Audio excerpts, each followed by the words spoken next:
Gracias, Nicole, por pasar el video. Thank you, Nicole, for the video. Estamos esperando todavía que se nos una We are still waiting Catalina Pulido for Catalina Pulido from STDF WTA and STDF to join us because she's part of our main table and will be in charge of the welcoming remarks. In the meantime, I would like to tell the participants that have already joined us. First of all, I would like to thank you for being with us. And I would like to kindly ask you if you could edit your names. So before your name, you can please include the country that you come from. So it's going to be name of the country and then first and last name in order to facilitate our interaction with you. So while we wait for Carolina Pulido, I would kindly ask for all participants to please rename yourselves. You can click on the bottom below where it says the participants, and then you'll take a look at your names. And if you go to the 3 points, you can click on them, and then you can see where it says rename. And that's where you can edit your name and include first the name of the country that you come from. Thank you.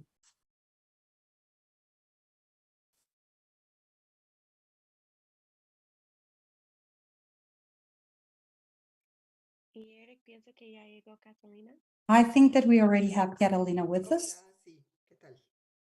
Yes, I am here. Good morning.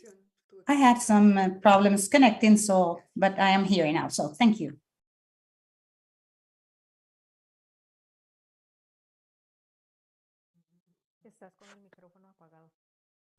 Your mic is off.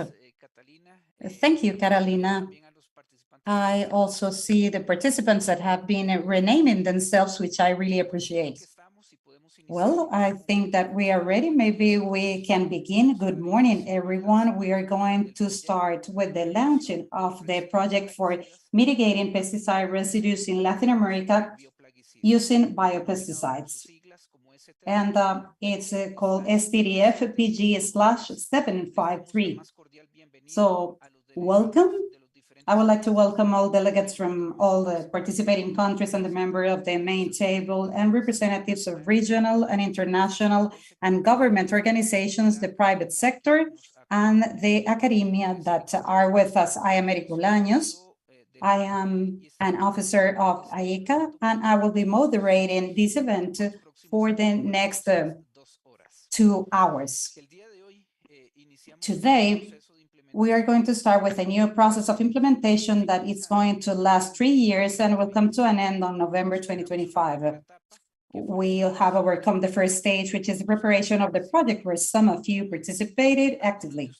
And some of you are part or have joined us at a later stage. And it's going to be a pleasure to accompany you during the next weeks throughout this transition.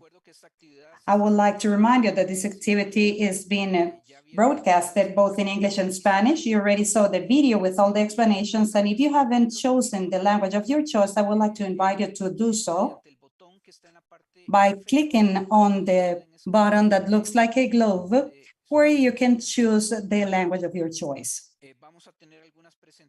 We're going to have some PowerPoint presentations. Some of them are in both languages, so you can also choose the one that you would like to take a look at.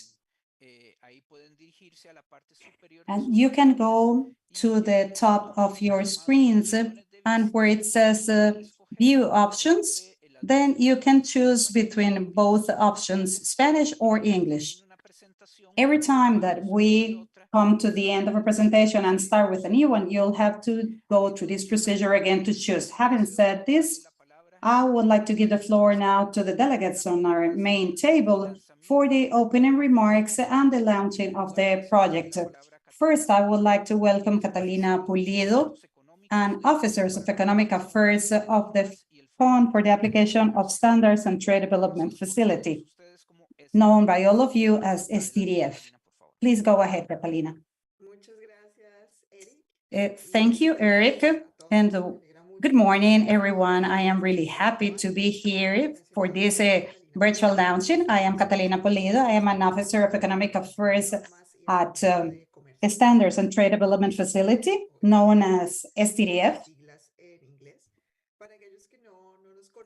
For those of you that are not familiar with us, STDF is a world association with multiple stakeholders that facilitates safe and inclusive trade. STDF helps developing countries to improve their capacities regarding food safety, animal and vegetable health, so that they can comply with all phytosanitary standards based on international standards as well. Our founding partners are the Organization of United Nations for Food and Agriculture, FAO, the World Health Organization, the World Bank, the WHO, and the World Trade Organization. And the last is in charge of the Secretariat of the STDF, and we work closely with the Codex Alimentarius and the International Convention on Phytosanitary Protection. As we all know, as part of world trade, the value chains when it comes to food are growing and growing, and at the same time, the requirements for food safety and agricultural exports are increasing, linked to some concerns on food safety. There is also a growing evidence of the speed at which these plagues and diseases from animals can go across borders and cause damage. We have evidence of the negative effects and gaps regarding the phytosanitary and sanitary capacity on exports, employment, and economic development. So the STDF is promoting improvements on phytosanitary and sanitary health for developing countries through 3 areas of work: a platform for world dialogue, and our task when it comes to knowledge and the generation of good practices, and our mechanisms for financing in order to develop, implement, and learn from pilot projects that are innovative in this sector. And precisely, the STDF has 2 financing mechanisms. On one hand, we finance the preparation of projects, or PPG, which is the project preparation grants, and they have the objective of providing the initial financing or seed capital for the development of skills in this area, and it can be used to develop a proposal for projects and the creation of phytosanitary and sanitary skills. And this means that oftentimes the results of the PPG is a document for the project that has been agreed upon by all stakeholders. And the second financing mechanisms that we have is the execution of the projects. For example, projects resulting from a PPG, and what we are going to launch officially today virtually comes from a PPG or a project preparation grant, and IECA submitted a request to prepare a proposal for a project with the purpose of promoting a regional coordinated focus on biopesticides in Latin America that would support the inclusion of biopesticides as part of the integrated management of plagues to reduce dependency on chemical synthetic pesticides and reduce the residue level, and thus increase compliance with phytosanitary and sanitary measures to facilitate international trade. This project was prepared during the PPG phase that we will discuss later on for those of you that were not involved with this. And it's of great interest for STDF because it is a very relevant topic for us, and that's mitigating pesticides in order to comply with the maximum residue levels and then have access to international markets, which is the goal of the STDF. And also, STDF decided to support this project because we have some links with other projects that we're currently financing on biopesticides in Asia and Africa, and that have some similar components related to regulatory harmonization, scientific research at residue level, and pesticides, and the development of programs for an integrated management of plagues, which we will cover later on as part of the agenda. And also, as an interesting features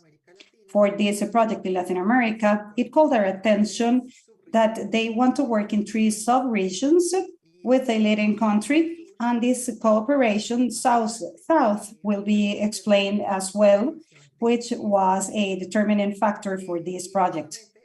And STDF is an association that have different stakeholders in agriculture, health, trade, and development sectors. And it is precisely this multidisciplinary focus that we would like to promote in all countries and projects that we support. We are really happy to be a part of this virtual launching today, in which you as participants and those who have not participated before are going to be listening to the details of the project regarding objectives, expected results, internal governance, success indicators, as well as the work and roles with the technical allies. Please do not hesitate to make your questions on the chat, and proactively you can give us your contributions from the 12 participating countries today. I would like to thank each one of you for being here with us. And I would also like to thank IECA for the organization of this workshop and all other technical partners and partners from the international community of donors and all other participants. Thank you and have a nice day. Thank you, Catalina Pulido from CDF. Now I would like to give the floor to Ana Gorde, Operations Director of the Foundation of Minories. Hello and welcome everyone. Thank you, Catalina, for your welcoming remarks, and also Eric and Aika for this agreement. I am really thrilled to take part of this meeting and to be a part of this project as well. I am the Operations Director of the Foundation for Minor Uses, and now I'm going to explain what it is about. We support the minor use like fruits, vegetables, and nuts. Can you hear me fine? Okay. Nuts and spices. And the idea is for these crops, because they don't have the same access to resources when it comes to access to technology to support these crops.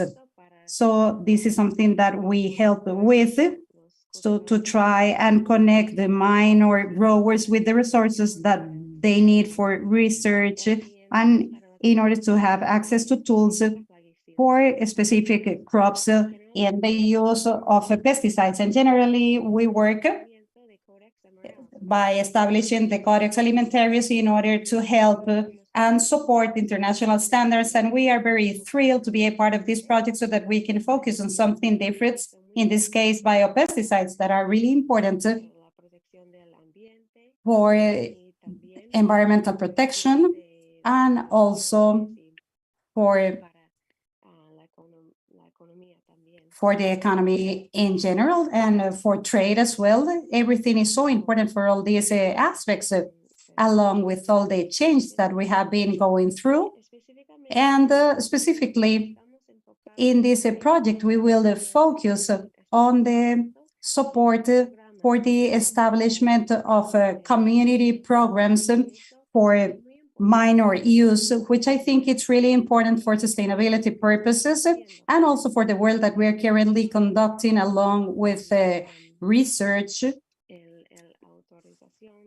and also to get the authorization for new uses, because if we don't find a way to keep on focusing on minor use, I think that this would be something very small instead of all our history. So we are currently trying to focus on this project in order to work with the governments and the participating countries to try and understand and establish a program that will focus on minor use in the long term. So again, thank you everyone for your participation and for being part of this project that is very interesting. It's new, but they are already doing many important things. And I would like to thank you again. I would like to thank Aika, Adriana Castañeda, and STDF for your support for our project. Thank you very much. Thank you, Ana Gore from the Minor Use Foundation. And to finalize, I would like to give the floor to Ana Cordero, manager of the Food Safety Program from AICA. Thank you, Eric, and hello, everyone. I hope that you're all doing great. Special greetings to Catalina Polido, Economic Affairs from STDF, Ana Gore, Director of Operations of the Minor Use Foundation. And I would also like to greet and thank everyone for being here with us. I would like to thank all delegates from the 12 participating countries. And also for those of you that have joined us representing other organizations linked to research and also the academia in Costa Rica, Colombia, and Argentina, and the different officers from international organizations and regional organizations that are supporting us or who are going to support us in the implementation of this project. Also representatives of the private sector and our colleagues from AICA that are also with us. On my behalf, I think that I will be making a brief presentation. Catalina and Ana already gave you a summary of this project and what it is aimed at, but I would like to emphasize that for AICA, it is a pleasure to be a part of this launching for a project for the mitigation of pesticide residues in Latin America using biopesticides, and we will be acting as the executing organization. This is a project that will be added to other projects that we have already executed or we have been a part of with the financing on behalf of STDF. And this is the reason why I would also like to thank STDF for considering AICA a strategic partner for all the work that we will be developing with the member countries to try and facilitate agricultural trade and also the adoption of modern standards that are science-based. And also, I think that you'll realize that this project has a management characteristic and a conception that makes it very particular. And as of now, we can say that it will be aimed at the implementation of good management practices. And also, it's about the synergies that it has with other ongoing projects in the region, and it is going to optimize the resources of international cooperation on the common interests and goals, but also it will become a great challenge that we hope to overcome with the support of each one of you. And also, I think it's important to mention a characteristic of this project with regards to the great number of cooperating and associated organizations that participate in the implementation of the project with great links to AICA. And also these organizations come from different sectors. And along this line, I would like to mention foundations from cooperating countries and also the representation of the public sector, academia, and other regional organizations. We have 3 years to work together in the implementation of this project, and hopefully will attain its goals. And basically, we want to promote our agriculture to have more and better tools for the function currently we are in charge of. So thank you again for being here with us. And we are going to start this long road ahead of us, and hopefully it will be a successful one with the support from all of you. A big hug and thank you again.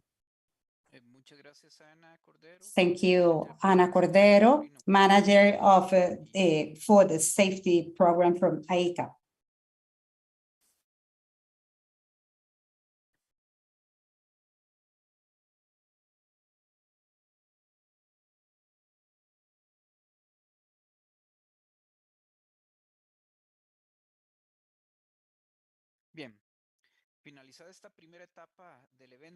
Now we have concluded the first stage of the event, and I would like to share with you today's agenda. I mentioned that we have 2 hours to cover a series of topics.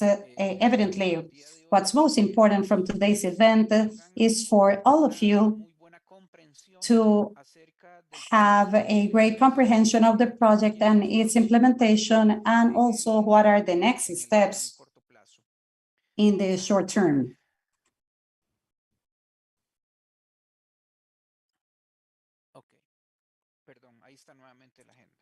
Well, there you have the agenda. We're going to have a presentation of the focal points from countries or the delegates that we have from countries that are represented here today in this activity. Then we're going to have the core of today's activity, which is going to be the project summary and the next steps presented by Adriana Castañeda from AICA. And maybe some of you received a draft agenda where you were able to see 2 experiences from good practices that are related, and Catalina Pulido mentioned some of the experiences that they have had in Asia and Africa with financing purposes. And I think that this project in Latin America is something that we can call the 3rd chapter. So that's the reason why it's important to think of ourselves as a global project and not only a regional project at Latin American level, but also a chapter from a global project. And I think that it's important to bear this in mind in order for us to understand the importance and the strategies that we're going to have at international level. SDDF has conducted great efforts, and also the donors, to try and make all these synchronized efforts at the hemisphere level. As I said, we had the 2 presentations, and we decided last minute to only have Asia's experience shared with you. Asia's delegate sent us a presentation because he was not able to be here directly. We have the presentation of the Asian experience, and it will be used and it will be projected on our next meetings at country level and also at the executive committee level. So we took it out of today's agenda, but it will be used for the next events. And then we're going to have 2 presentations that we call the technical talks with the 2 different focuses. One on the perspectives of biocontrol for the future of international trade, and another one on the regulatory frameworks for supporting biocontrol solutions. These will be presented by Nicholas Cook from Bioprotection and Luis Sugiyama, a consultant of this project. The aim of these 2 presentations is again to refresh and not lose our perspective, because we are currently on a key moment and an adequate moment, ideal moment to promote the prevention and use of biological alternatives for agricultural production. We have had a great number of international commitments, and markets have been transformed, and consumers are now demanding the use of new technologies. So it's not just something that is now in vogue, but it's a reality. and we're taking the first steps. So I think that it's quite important not to be left behind. As a region, we need to be on the upper side and the use of these technologies.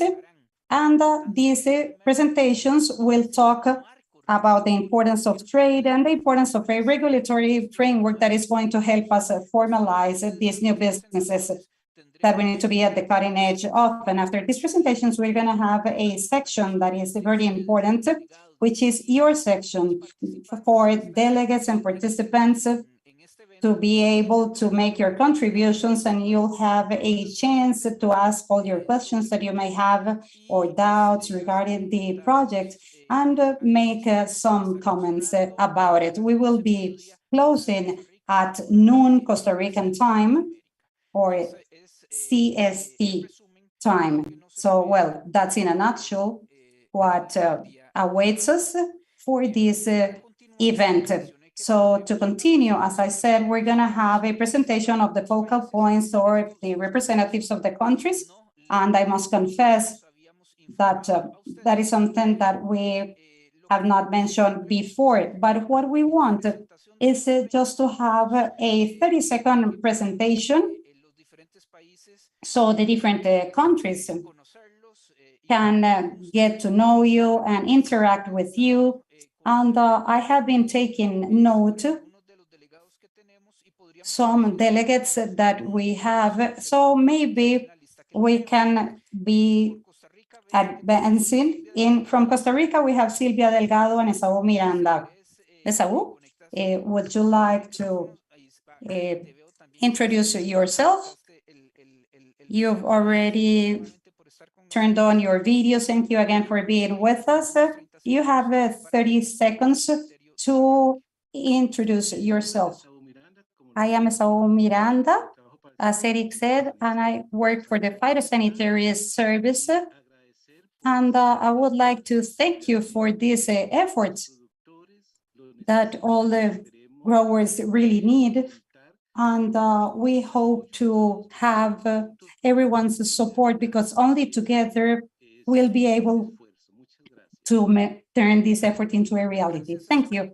Thank you, Esaú.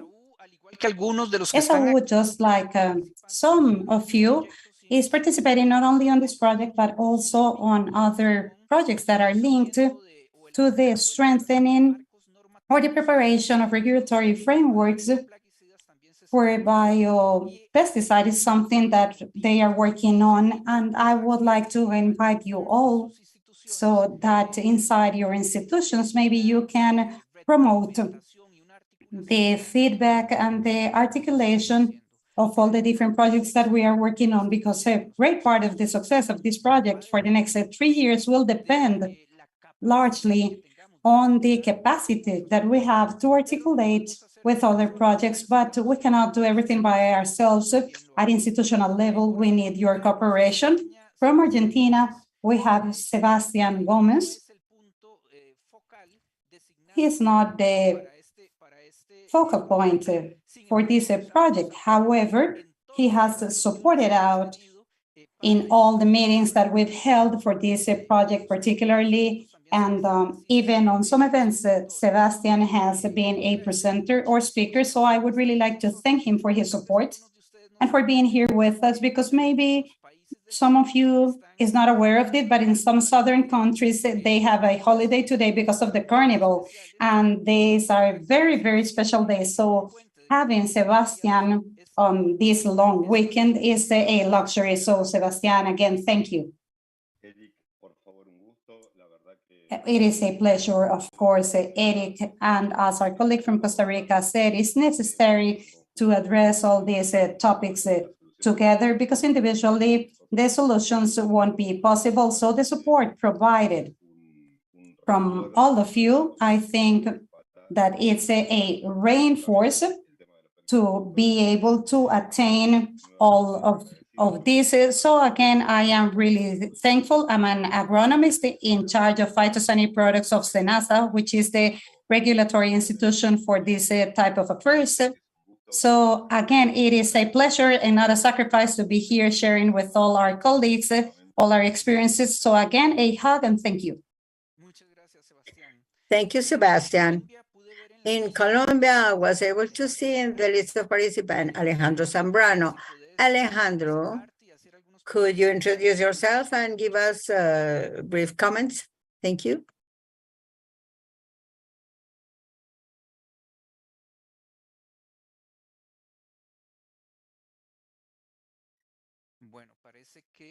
It seems Alejandro, he was on the list. I believe we lost him, but he joins us again. We will give you the floor later. So for Nicaragua, the focal points are Eliana Duarte Campos and Ramon Noguera. But I see in the list we have Carmen Gutierrez and Jose Rodriguez with us. So I'll ask one of you two to introduce yourself and to make your initial comments related to the launch of this project.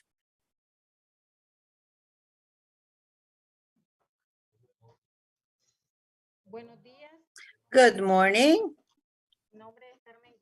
My name is Carmen Gutierrez. I work in the Nicaraguan Institute of Agricultural Technology. We are really grateful for the invitation to the launch of this important project. Very important for us. Means that the mission is to generate technologies for small producers. Particularly, we are promoting the use of biopesticides. In our case, we call them bioinputs. Those are biologic origin and organic origin inputs to face the serious problem we have with the price rise and the pollutant factors of biochemicals. For us, it is very important to participate in these initiatives. Thank you very much. Thank you, Carmen. And the truth is, it's a very nice surprise to see that we have representation from INTAC in Nicaragua. This project has a specific chapter that will work very closely with the institutions of agricultural transfer, research, extension, and from the beginning, we need to work, to closely work with you. Believe me, Carmen and other colleagues that are part of this sector of the research and technology transfer, believe me that we need to work with you. It is a pleasure that you are here with us. Thank you, Carmen. On behalf of Paraguay, Jose Jimenez is here. Jose, you have the floor.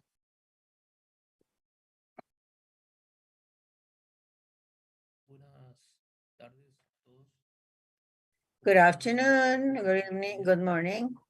Hope you're okay, you're doing well. We are here in the office.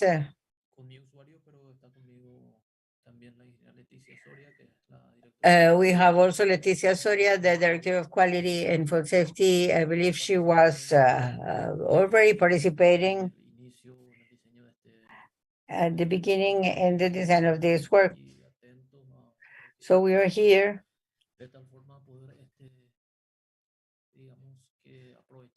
so the idea is to take advantage of this project for the information resources, and I'll give the floor to the engineer. Thank you. Good morning, good afternoon, wherever you are. I'm Leticia Soria. I was supporting the project at the beginning. We jointly work with engineer Jose in the Directorate of Quality of Scenario Paraguay. We thank for the invitation and the opportunity to be part of their project, particularly because it is such an update topic. Thank you. Thanks, Jose. Thanks, Leticia. Now that I see you, the two of you together, I'll ask those who are linked, but if you are more than one, if there is more than one person connected to the meeting, add it in the chat, please, in the chat box. Include the list of the of people participating, because you had to register and we have your data. But if there are 2, 3, 4 people together, we will lose the data of those participants. So during these 2 hours, you can type the name, the email, the institution you belong to in the chat box, and we will really appreciate that. From Peru, I see Ursula Ingare and Javier Neftali Aguilar. Focal points from Peru. So unmute your microphone and your video and give us some introductory words. Hola, Eric. Hola a todos. Hello, Eric. Good morning, everybody. My name is Javier Aguilar. I work in the National Service of Agricultural Safety, in the section of agri-food safety. So we participate, as NASA, we participate in some projects to determine the MRLs with the MUF, and we are also part at the beginning and developing this project. So we really thank Adriana and the whole team that have invited us to this project, whose purpose is to promote the use of biopesticides and other options for integrated pest management in order to improve the MRLs and to facilitate trade. We made some references in other presentations, reference to problems we have with some products consumed locally as well as other export products. So it is a pleasure for us to work in this project and particularly integrated with 12 countries. I believe this is going to be a big effort to have different options. Thank you very much. Thanks, Javier. And for those of you who do not know, Javier is an important collaborator from Peru in the projects carried out related to the Minor Use Foundation. I see we have many participants interacting with other projects. This is very important. From El Salvador, we have Sober Roberto Cuellar. So I'll ask you to unmute yourself and to give an introduction. Jose Roberto is also the coordinator of the registration group in one of the projects being implemented in the central region. Go ahead, Jose, the floor is yours. Thank you.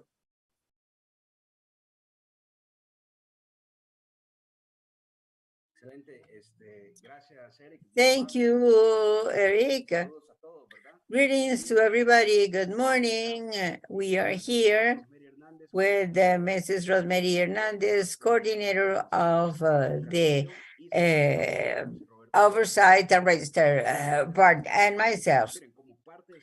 As part of El Salvador, we consider very important this topic because it contributes to the circular bioeconomy that will enhance all the approach to safeguard everything related to the national agricultural inheritance of each country. As part of this, we are really motivated and interested in contributing to this topic, that it is of great importance for all of us. A pleasure to greet you virtually. We are at your service. Thank you. Thank you, Jose Roberto. We also have the colleagues from Guatemala. They always in a group. Luis Armando, are you there? Sure, I'm here. Good morning, everybody, or good evening. It is a pleasure to greet you. We are participating here with Mrs. Flor de Maria Masguillen and Dr. Carlos Enrique Acevedo Gonzalez. The truth in this topic, it is very important. The topic is very important. There are many issues that we need to solve. For example, the situation with Mancoserve and other products for which we need to find important substitutes. And this project will contribute a lot. It is very important. We value and we thank you, colleagues. A pleasure to greet you all. Thank you. Thanks, Luis Armando, and the colleagues that are with us from Guatemala. From Dominican Republic, a country that was able to join the project at the end of the development of the project. And the truth is we are very pleased to have Dominican Republic, a country that participates in other projects we are implementing and that represents the Caribbean region. It is a real pleasure to have Dominican Republic in the project. I have Francis Herrera in the list. Francis, you have the floor.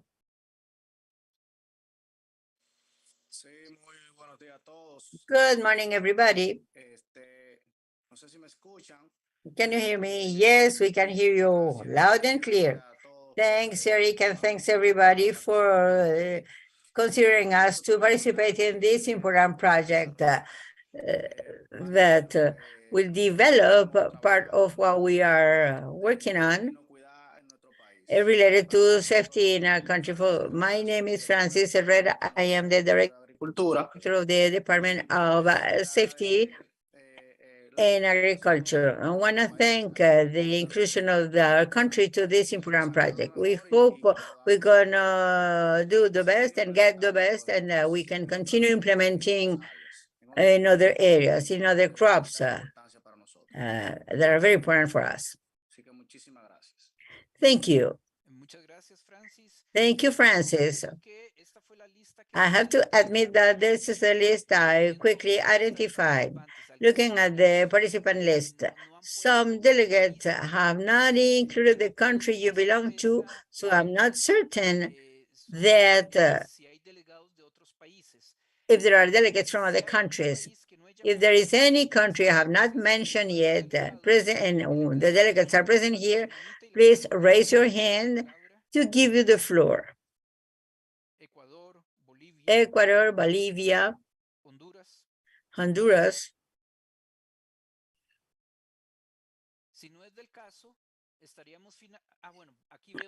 Yeah, I see two hands raised. Alfonso Alberto Rosero. Go ahead, floor is yours. Good morning, everybody. My name is Alfonso Alberto Rosero from Colombia. As a manager of plant protection, and we are responsible for the agrochemical aspect and the use of biopesticides. We are the corresponding authority related to registration. And Alejandro Zambrano from the Ministry of Agriculture called me. I believe he is not in the meeting. Thank you, Eric. Thanks, Alfonso.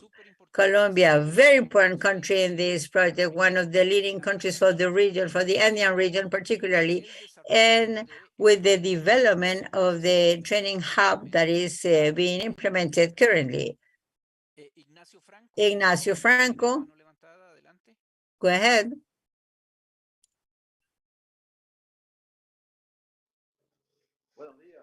Good morning. My name is Ignacio Franco, National Head of Plant Health in Bolivia. I am grateful for being considered for this project. This is an opportunity we have to have the possibility to have access to more information and experience sharing in relation to biopesticides. In that regard, I had some issues to join the meeting, but it is a holiday here in Bolivia, but we made the effort to find the link and to join this important meeting. I don't know if our colleagues from other areas needed to join the meeting. I have not been able to see the list, but greetings, and we are really grateful to be part of the development of this project. Thank you. Thank you, Ignacio. And this is another country that is on a holiday today. So we really value, Ignacio, your participation. So having concluded this country's introduction, I would like to move to the next presentation for today. This presentation is very important because with this presentation, the idea is that the concept of the project be really clear and our first steps. This is going to be given by Dr. Adriana Castañeda. She is going to be the project manager. So she's going to be the focal point of the project with the different focal points of the countries and other organizations. I want to give the floor, Adriana. I want to welcome you, and floor is yours.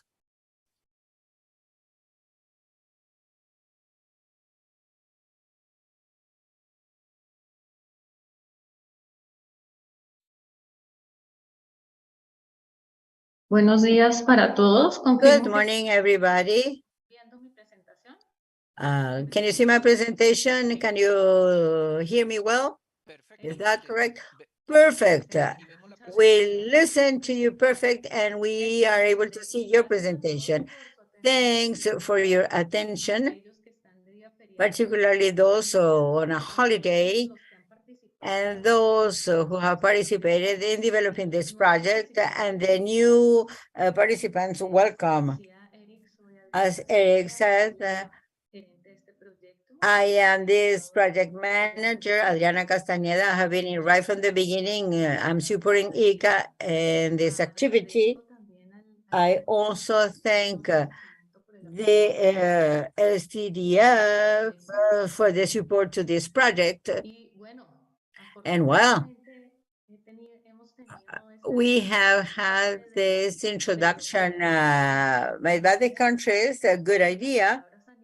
And the words from Carolina, Anna Gord, and Eric, and the countries make my life easier. So you mentioned a lot sister projects from Asia and Africa that we're going to hear in this presentation. Poner el micrófono en silencio todos. Gracias. Please mute your microphones. So the idea is to give you a summary. This is a very important challenge because it's work for several years. Can you see the second slide? Let me know. Sí, correcto. Also, yes, as Catalina said, the STDF has supported for two types of project. For the project preparation 2021-2022, where we carry out surveys, we get information about their priorities, about the main issues of pesticides, residues in the countries. We made agreements with entities, with the academia, with representatives. So at the end of 2022,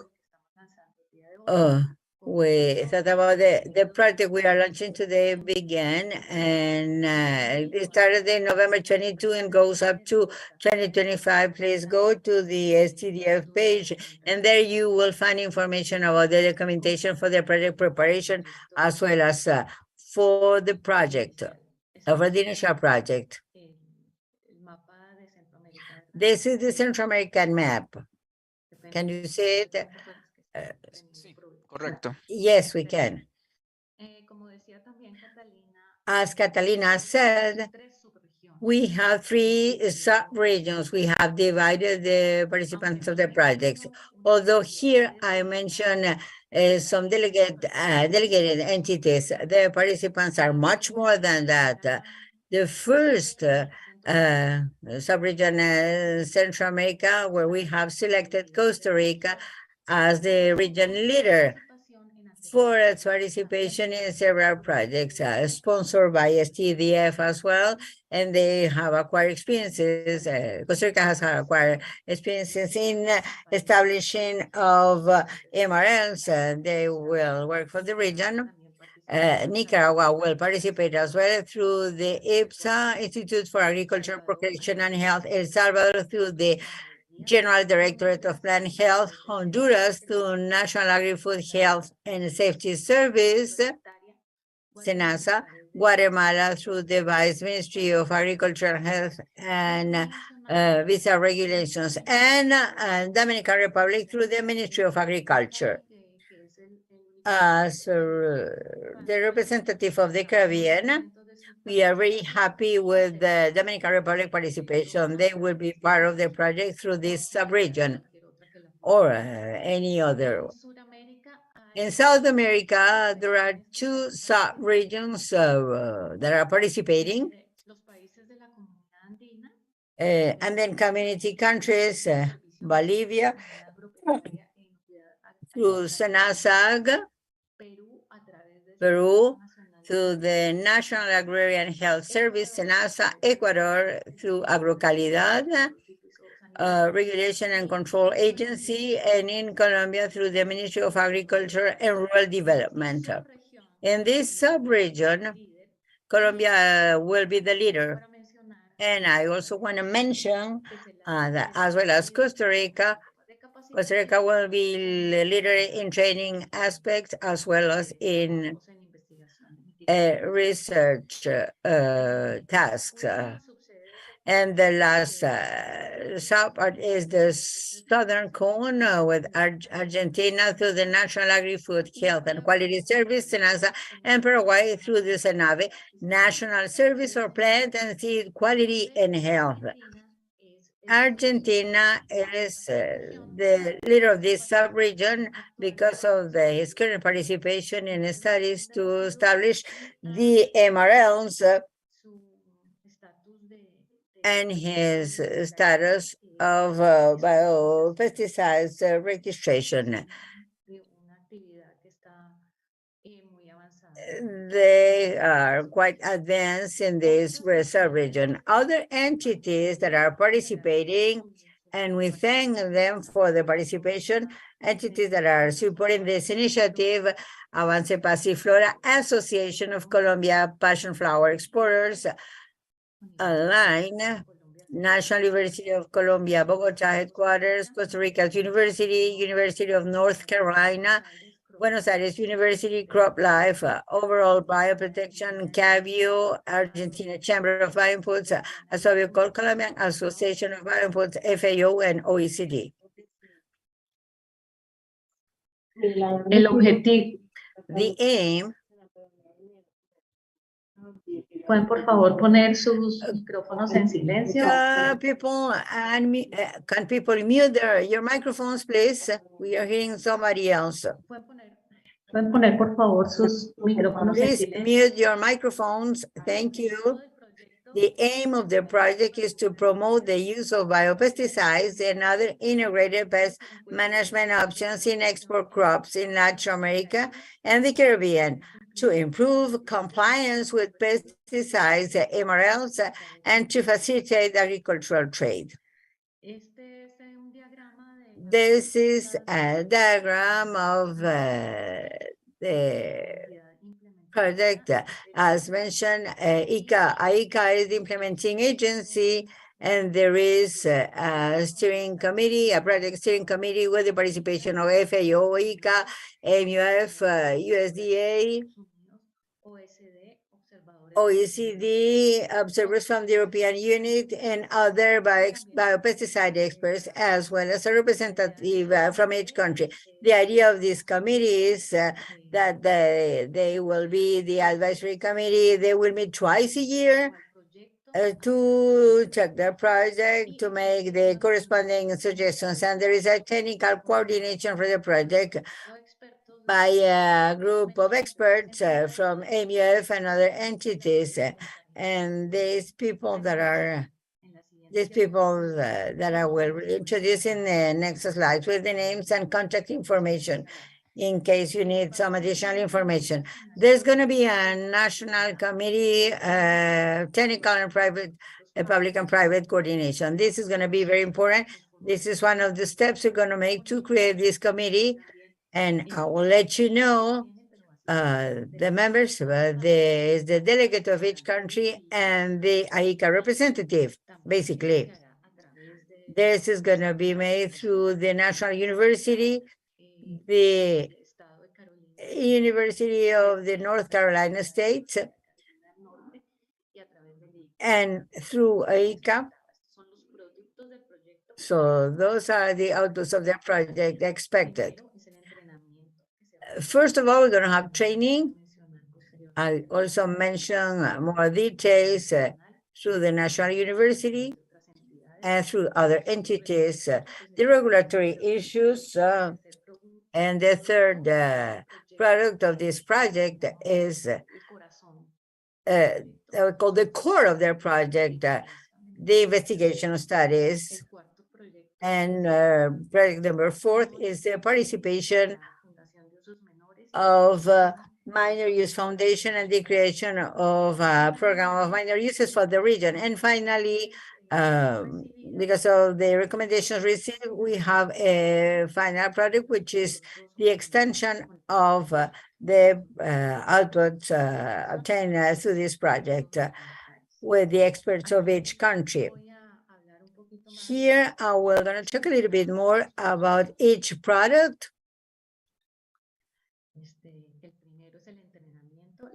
The first one is through training. The person from the technical committee responsible for this training product, Veronica Picado. And the first part is the strengthening of the regional training center that is being organized in the National University of Colombia and Bogota headquarters. This training center is going to be inaugurated on June 26th. So please reserve this date, June 26th morning. Hope you can join us.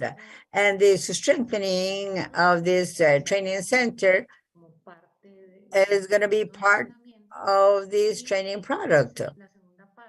And the second part are going to be the functional capacities that are also called soft skills.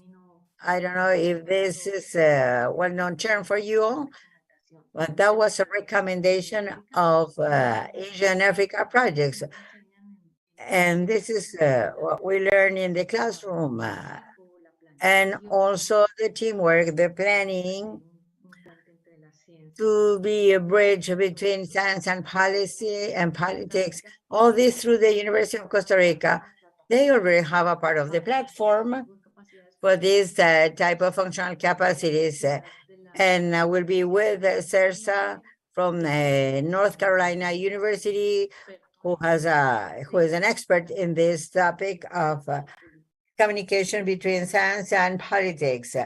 This is going to be made throughout the 3 years, so we hope we have extensionists, the growers, any stakeholder that can join this module of functional capacities. The second product of regulatory issues, the technical responsible is Luis Sugiyama.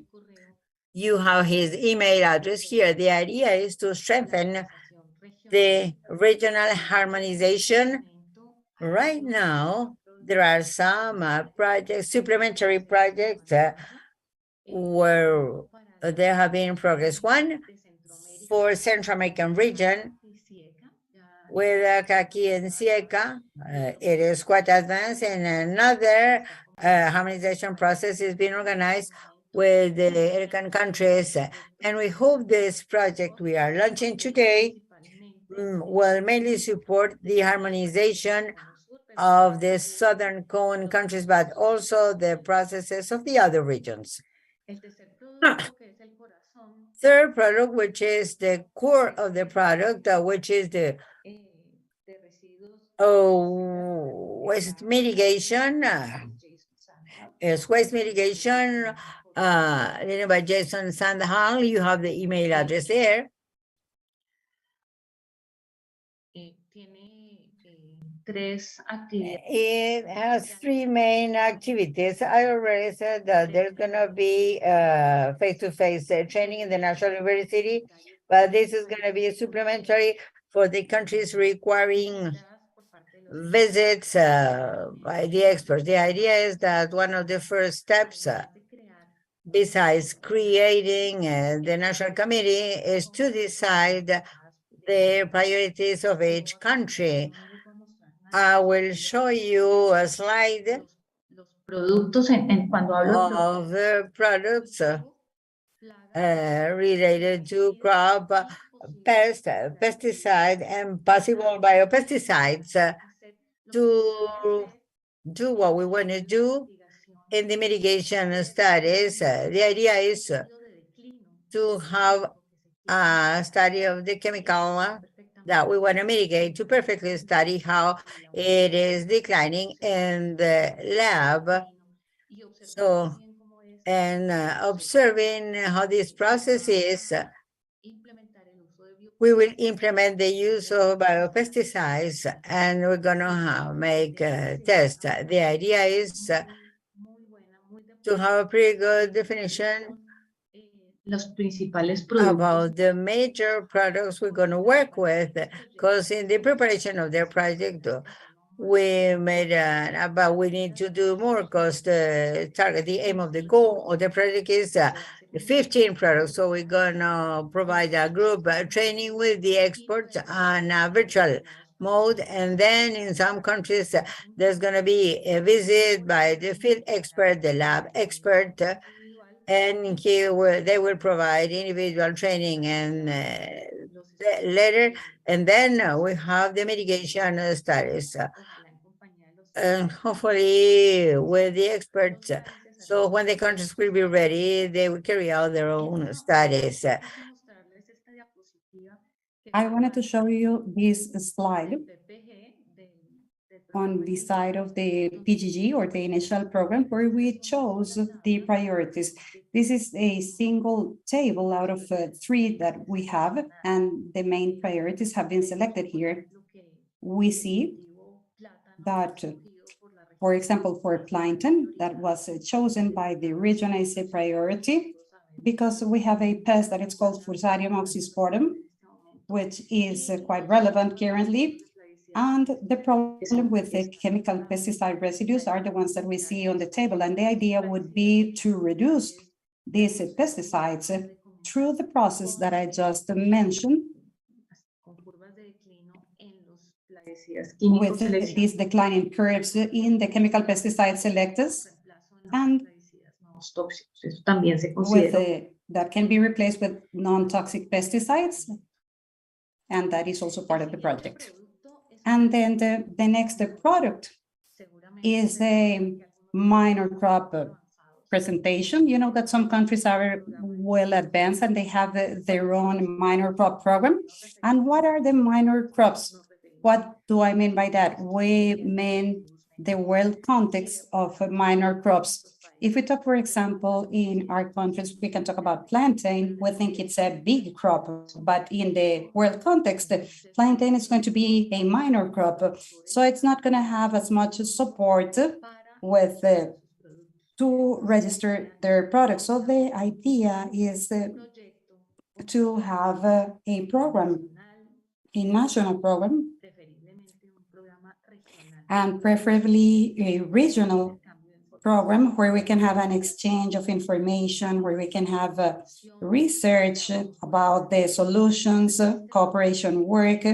So this product is taken care of by Anna Gord from the Minor Use Foundation.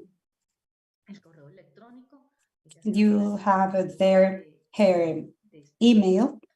She will be in charge of this product. And last, we have extension that will be taken care of by Eric Bolaños on behalf of AICA. And we will be showing what are the results of this project.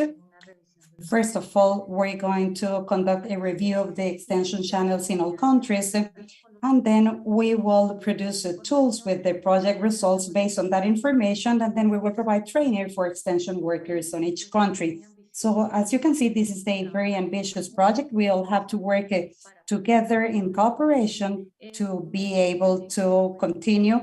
And I was also asked to show you this logical frame. This is a format that we use for STDF, where we're going to have a description of the project. We also need to have indicators that we can measure, and also verification sources, the assumptions and risks. And this logical framework needs to be presented every 6 months on behalf of AICA to the STDF. And of course, we will be working with you all the time, getting the information and updating it. Voy a mostrar otra vez And I wanted to show you again the governance scheme for this project that I already mentioned. pero lo que sí les quiero, ya les dije que había un delegado And de I mentioned that there is a delegate from each country and a delegate from the AICA office, but of course, we're going to have other people participating. We're going to have a delegate from each institution responsible for agricultural extension, a delegate from the academy sector, delegates from the private sector, and delegates from developers of phytosanitary solutions, and also from regulatory institutions responsible for the registration of chemical pesticides and biopesticides, and a delegate related to the use of the miners program. And that is something that we will start working on, first of all, to organize the committee, and then to keep on advancing in other activities. This is just a diagram to show you all the steps to follow during 2023. In blue, we have the activities that will take place this year. Obviously, some of them will be in charge of the delegates of the countries, and others will be taken care of by the project experts, and others will be working in coordination. And I'm going to show you each of the steps. Here, these are some of the 2023 activities. Activity number 1 would be training by Veronica Picado, and we'll provide support to the Regional Research Center. And it will be opened on June 26th, and we hope to have many of you with us. And the second activity for 2023 would be taken care of by the University of Costa Rica and the University of North Carolina. And it will start in August specifically, and the rest in September, and it's going to be an exchange. And for the second activity, which is regulatory, will be covered by the experts. And the idea is to strengthen the regulatory framework at national and regional level. And this will take place between June and December. And then we have the risk mitigation activities that will be done through virtual meetings with each of the delegates, and then we'll create a national committee, and then we'll have training both in the field and on the lab between July and December of this year. And we'll start with the individual training. Experts will go to designated countries to provide the training that will be defined after other meetings that we'll have with the national delegates.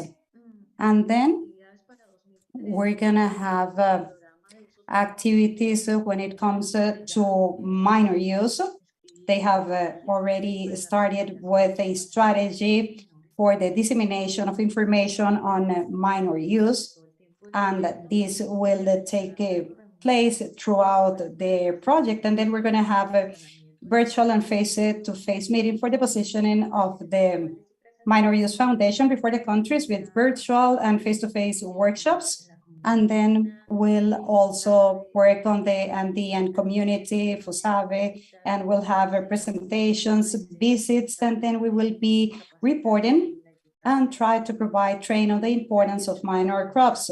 And we would also working on the development of methodologies for the institutional incorporation of minor use with the national institutions on each of the countries. And last, we're going to have the extension activities. We're going to start with the programming, and then we're going to have an inventory of distribution channels for the knowledge generated by the project. And then we're going to start as of October with the development of a plan to approach the identified extension programs. So as you can see, we have so many activities, we have so many challenges as well, but we have been advancing and we'll keep on doing so together. And first, something that Eric already did is to update the delegate information per country. We already have the information and we will be contacting you as of the second quarter to start with the information. You can start taking a look at all of this. And if some of you has expertise and would like to participate on some of these activities with the products, please feel welcome. This is going to be a team effort. And I want to remember what I said when Dr. Ravi introduces his last experience from his experience in Africa, because we will take advantage of that example that they will provide as the feedback to us to keep our work. This is the end of my presentation. These are the email addresses, and I would like to remind you, as Eric said, that this presentation will be recorded. So if anyone was not able to attend, you can have access to the recording, but this is the email information. And I think that we're gonna have questions, but there will be a space for it. So again, thank you for your attention.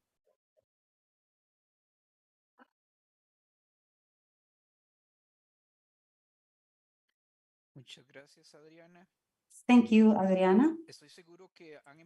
I am sure that many questions have started to emerge and maybe some comments. So I would like to remind you that the last section of today's activity will be dedicated to a Q&A session to answer to all your questions. And I also wanted to say that everything that Adriana presented, the people responsible for the different topic outputs, we would all be willing to answer to your questions.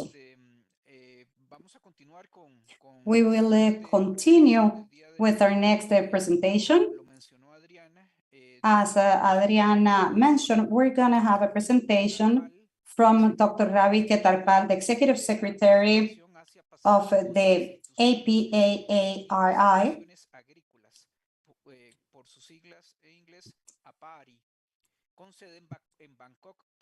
with a seat in Bangkok, Thailand. I think that it's quite late already in Bangkok, so we really like to thank Dr. Ravi for being with us at this hour, being so late in Bangkok. So please go ahead, Doctor, the floor is yours. Thank you so much. First of all, a big thank you to ICA for inviting APARI to share the experiences of the Asia Pacific region in a similar project that we are executing, and we are at the fag end of it. Secondly, I would like to thank Adriana Cascanida, especially for inviting APARI, for really sharing our experiences, which we have had in the course of the project. And I would like to warmly thank SKDF, the mastermind, the key player behind the project, who had conceived this project and who have now seen it multiplying across different regions from Africa to Latin America. That shows how important is the project at global level for international trade, for environment, for the farmers, for soil, for plant health, and so on. Now, having said that, I will be giving a glimpse of the Asia pesticide residue mitigation project to the promotion of biopesticide and enhancement of trade opportunities. In the beginning, I would like to warmly thank SKDF for proposing us to contact Michael Braverman, IR for Rutgers University, to conceive the project, a project preparation grant, and to make the project. And in that process, we had a very active contribution from Jason Sandel, who is here with us and who is one of the key implementing partners. So with the support of Michael and Jason, we had conceived the project preparation grant and the project also. But unfortunately, Michael, due to ill health, had to leave. And finally, to our advantage, Jason left USDA and he had his own Ag-Align Global, a wonderful team of people which he had, with whom we are working, and you will be working also. And among them, if I can name, is Luis Sugiyama, who is very much here. We have Grace, who is very much present here. We have Wayne, we have Kevin, and all who had really made the project technically a very sound project. So my congratulations to ICAR and the whole community of Latin America for this PG 753 launch. And I'm very happy to see with the presentation by Adriana on the impressive list of countries and your mandate, your activities and all which have been conceived to make this project. In my presentation, I would like to share with you all more of some messages which I feel are very important to give at this stage to see that we all benefit from the project we have done here, or we are doing here, and ICGB Africa is taking a lead for SADC countries in Africa, and now ICA has taken a lead for Latin America. I'm really impressed by the presentation and the PowerPoints, though it was in Spanish, but being so much involved in the project, I could understand each and every word which was written in Spanish when I correlated with our project. So thank you, Adriana, for excellent presentation, and thank you to everyone who really gave a very good overview in the beginning, especially the Annas, one Anna from ICA and the other Anna from Minor Use Foundation, and the good interventions by national partners. So congratulations. Now, in our project, we have 10 countries from South Asia and Southeast Asia as members. And you can see here, the beauty of these countries is they are very diverse. It's a beauty for them, but it was a challenge for us. They were diverse in terms of their economy, in terms of their trade, in terms of the languages. Language, in fact, all understood English, but they had a level of English which Jason, Grace, and the whole team had to struggle to really make things happen, but they did very well end of the day. So there has been a diversity of language, diversity of economy, diversity of international trade, and hence diversity of their level of compliances to SPS agreements. And so also in few countries, let me not name, there was a question of mindset, how to really move forward collectively, in 2 countries especially. And that mindset change was also important, which this project allowed us to take it forward. Now, Ag-Align Global, Jason and his team, a very capable team, they had been the key implementing partner. And also we have Singapore Food Agency, we have CropLife Asia and USDA. We have been very clear on the key responsibilities which Ag-Align Global and APARI would take care of.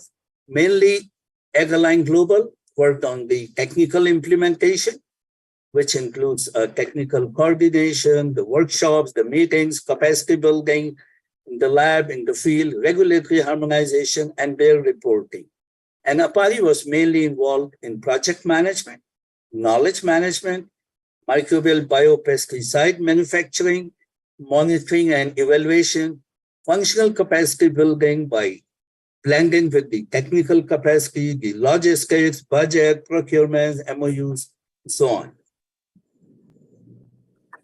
Now, if I can move to the next slide, the key features of the project, very much same as what Adriana presented, but with some minor changes. We had field and lab activities for bioefficacy studies. We had regulatory policy activities, and we are still having it, in fact. Then functional capacity is not only functional capacity, it is functional capacity integrated with a relevant technical capacity. Then extension activities for farmers, for biopesticide promotion, for keeping it good to the farmers with the good agriculture practices, for incorporating in their ongoing farming practices, be it IPM or anything they are following, and biopesticide manufacturing. And here also we have added an element of business model, which we felt is important because availability of biopesticide is very crucial. Project is ambitious, but how much biopesticide is really available? How much is manufactured in country? Are they only importing? How they are actually dealing with the biopesticide, I think is very crucial, and how people are using the fake pesticides and biopesticides. There are a lot of issues as we move ahead, and as you will move ahead, I'm sure you will come to know about it. The most important feature here is these 5 circles I've shown here. They belong to different national partners. Hence, having a national team, which I think you call a national committee, if I could follow, a national team is very crucial. And we have had with Jason's team a very in-depth 101 meeting with the national team. And we could see the diversity of things happening at every national level. And we could that way be sure of the kind of interventions we have to make, be it of a crop, a pest, a pesticide, or a biopesticide. Challenges. And our challenges were mainly related to COVID-19. Just 1 week before the project to be launched, we had the COVID-19 spreading all over. It was in early 2020. 2019, we all know COVID came, and we somehow had to resort most of the initial activities to online. So this was one of the major challenges, which you see on the left side on my PowerPoint. On the right side is we have given the innovative mitigations of challenges. And fortunately, our team worked very well. And the mitigation side work is much heavier than the challenges we had. And you can see the balance is tilting on the mitigation side. We had challenge of conducting field trainings to start the MRL studies, no travel, all travel banned. We use very innovative way, and thanks to the US team, in fact, where everything was done online, even things on good laboratory practices. And there were very interesting things which our team have done. Like we have online training and people cannot go to a country, but within the country, we found some local consultants who were well-versed with English, who really worked even in the field. And we had a couple of cameras fitted everywhere in the field, in the lab, in the USA. We tried to link all, and a good knowledge base was imparted. Then conducting outreach activities for farmers. Initially, we had to do it by integration in the IPM program of some of the countries. FAO was the key player. FAO said very clearly, UN norms, we all know, Our people cannot go to the field. Our people cannot travel. They have to be work from home. They have this, they have that. So everything was jeopardized, but we found an innovative way again there. So with these challenges of the COVID-19, we also had challenge in the budget management, because suddenly when people wanted to travel costs became double. It was double the cost what we had foreseen in the project. So all these things, I must thank STDF to listen to our challenges, to help us to mitigate the challenges, where we did this virtual and hybrid training, which were implemented quite efficiently. And partnership we did with Asian Farmers Association to implement activities which they had. The Asian Farmer Association has their branches across Asia in almost all the countries.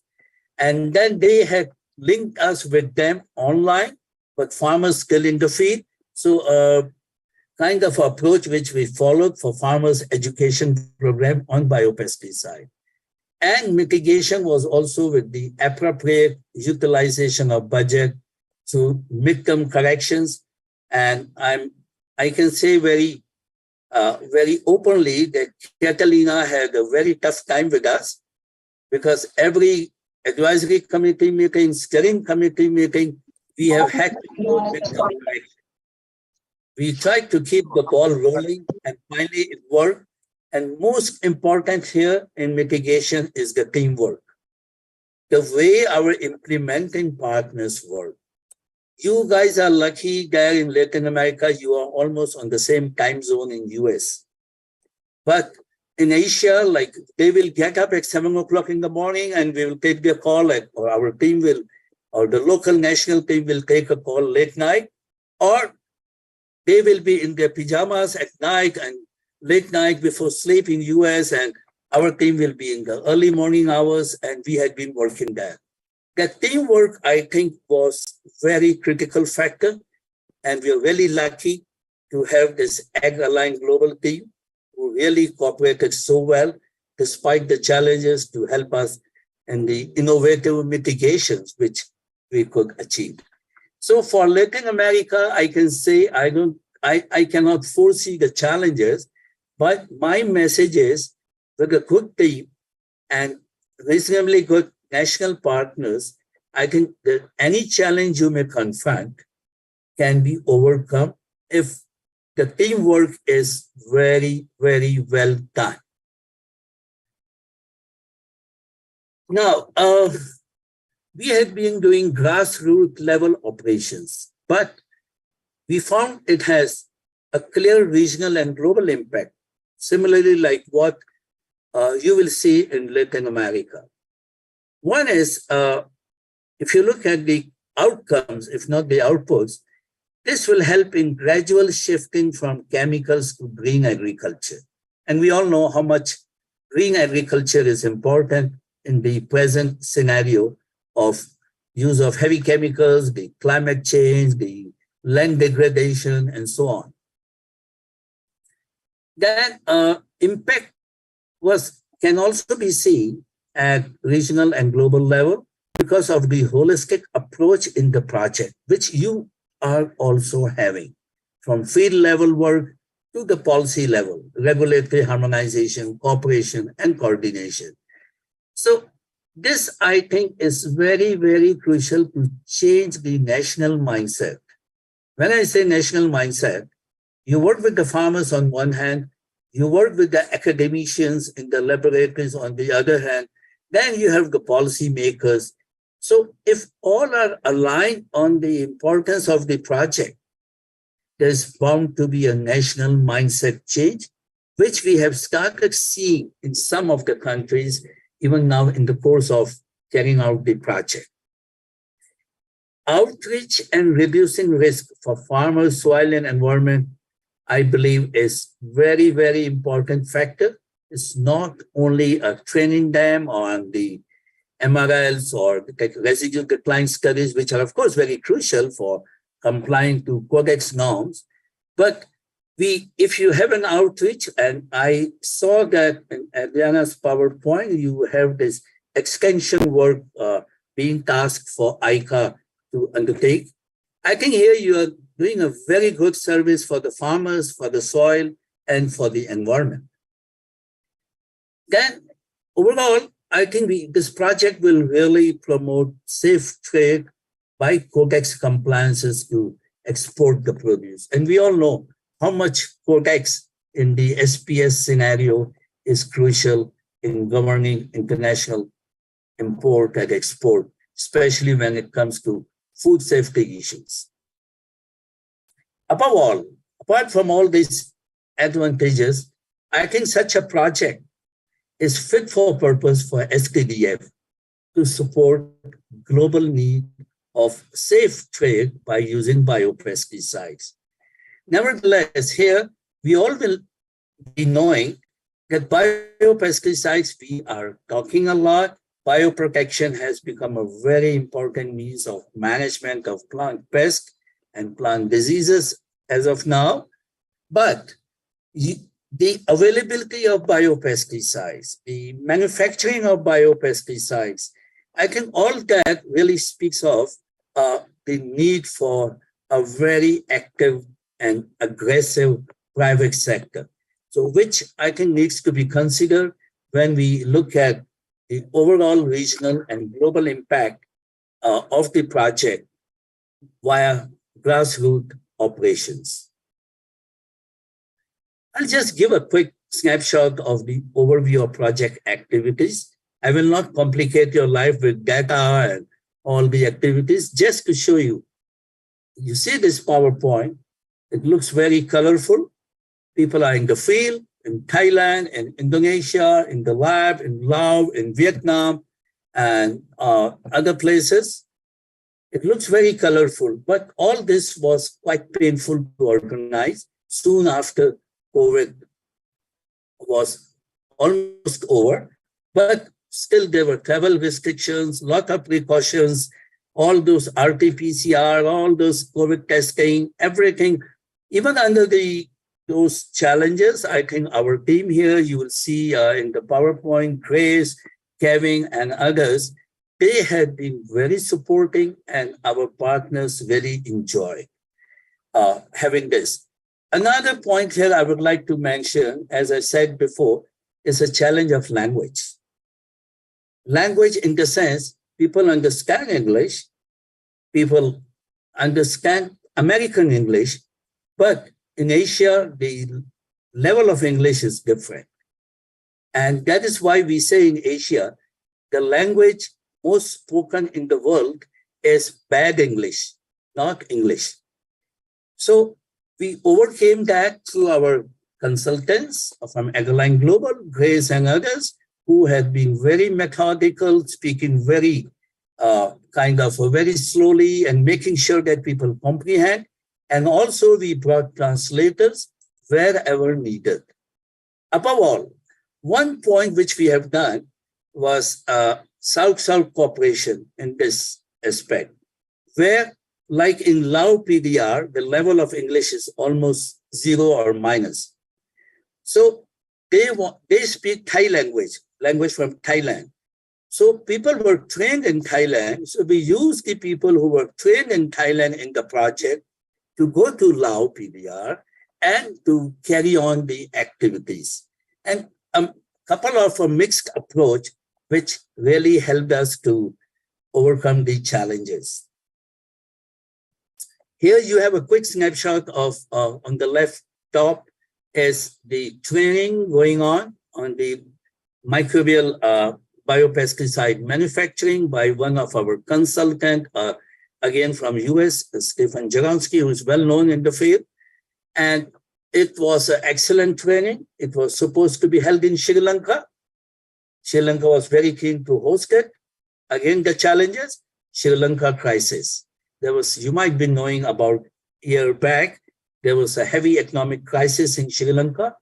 There was shortage of gases, the electricity, refrigerators were not working, transport was very poor. So it was not possible even to work in the field and bring samples in the lab there and to keep it in the deep freezers and do all the testing. So one of the partners, Vietnam, really supported us. They volunteered to host it in Vietnam. And then we even brought the people from Sri Lanka and we had the work done.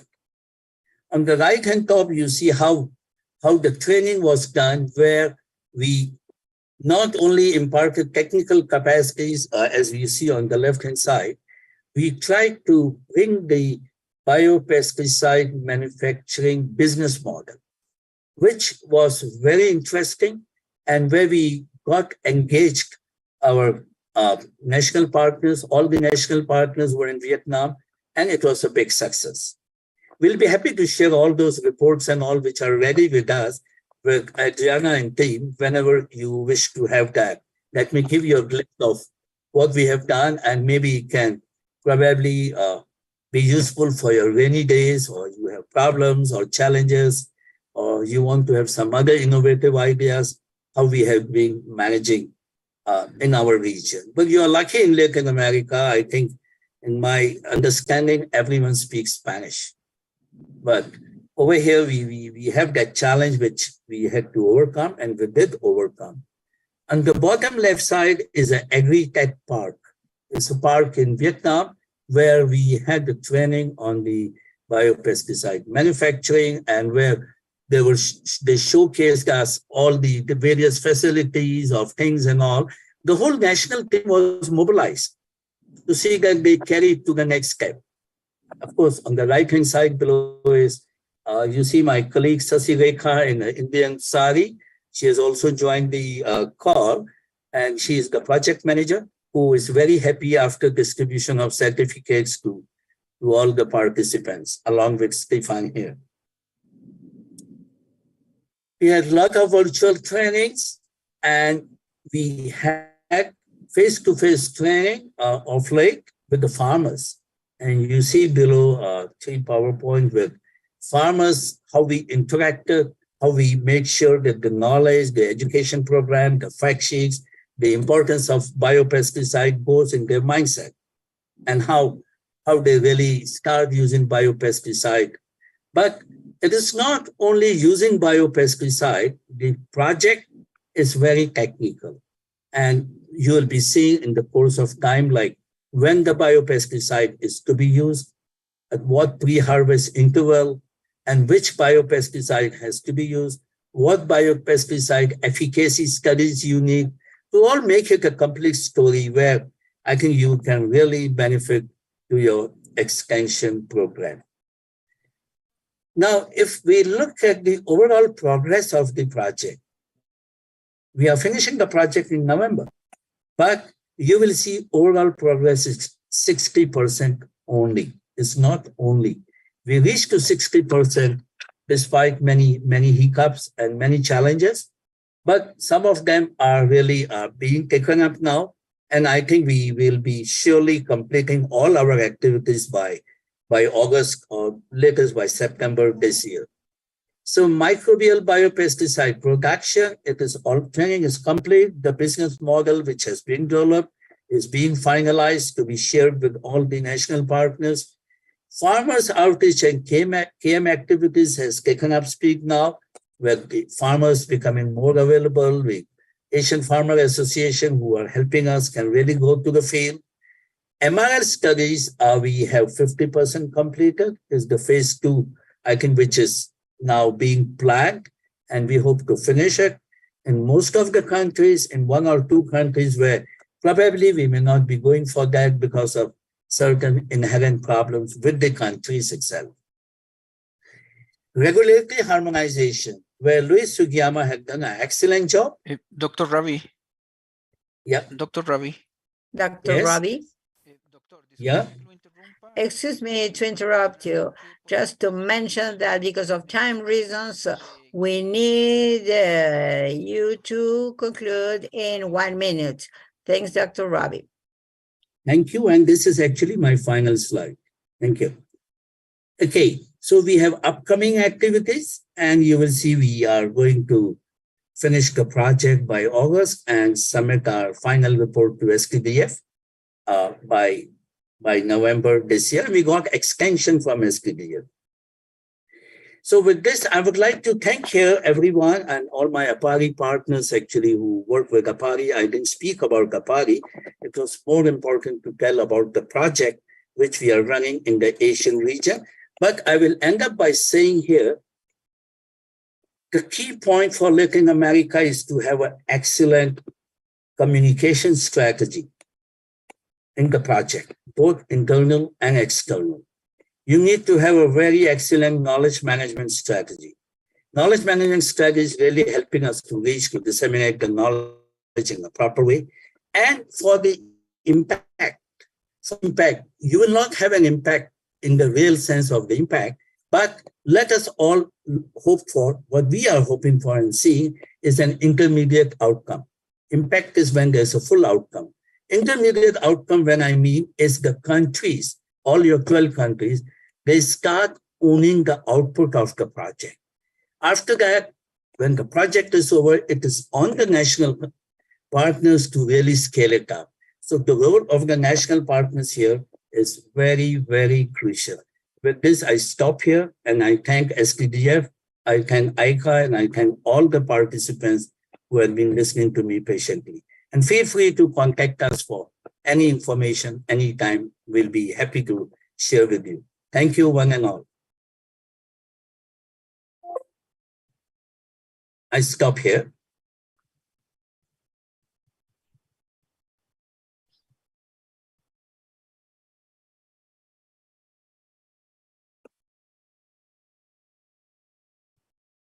Muchas gracias al Dr. Ravi por su Thank excelente. you, Dr. Ravi, for your excellent presentation. We realize that it is going to be of great added value. The support, our recommendation, the advisory you can give us in the steering committee to implement the project.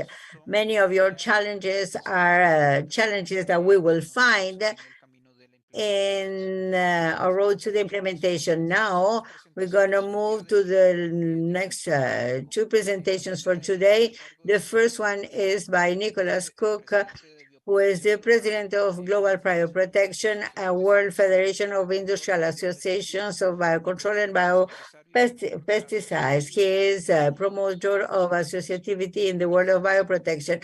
Nicholas and Global Bioprotection are strategic partners in this project. So we really thank him for this presentation. Without further ado, and thanking Nicholas and Luis Ugiyama, please respect the time established. Go ahead, Nicholas. Thank you very much. Thanks, Eric. I would like to confirm that you can see my presentation. We can hear you well, and we can see the presentation on the screen. Perfect. Thank you. Good morning for most of you. Good afternoon or good evening for some of you. And my special appreciation to the organizers of this launch event and of their project, a project that makes us very happy because of the pertinence for our region. My name is Nicholas Koch. I am president of Global, I was the president of Global Bioprotection until December.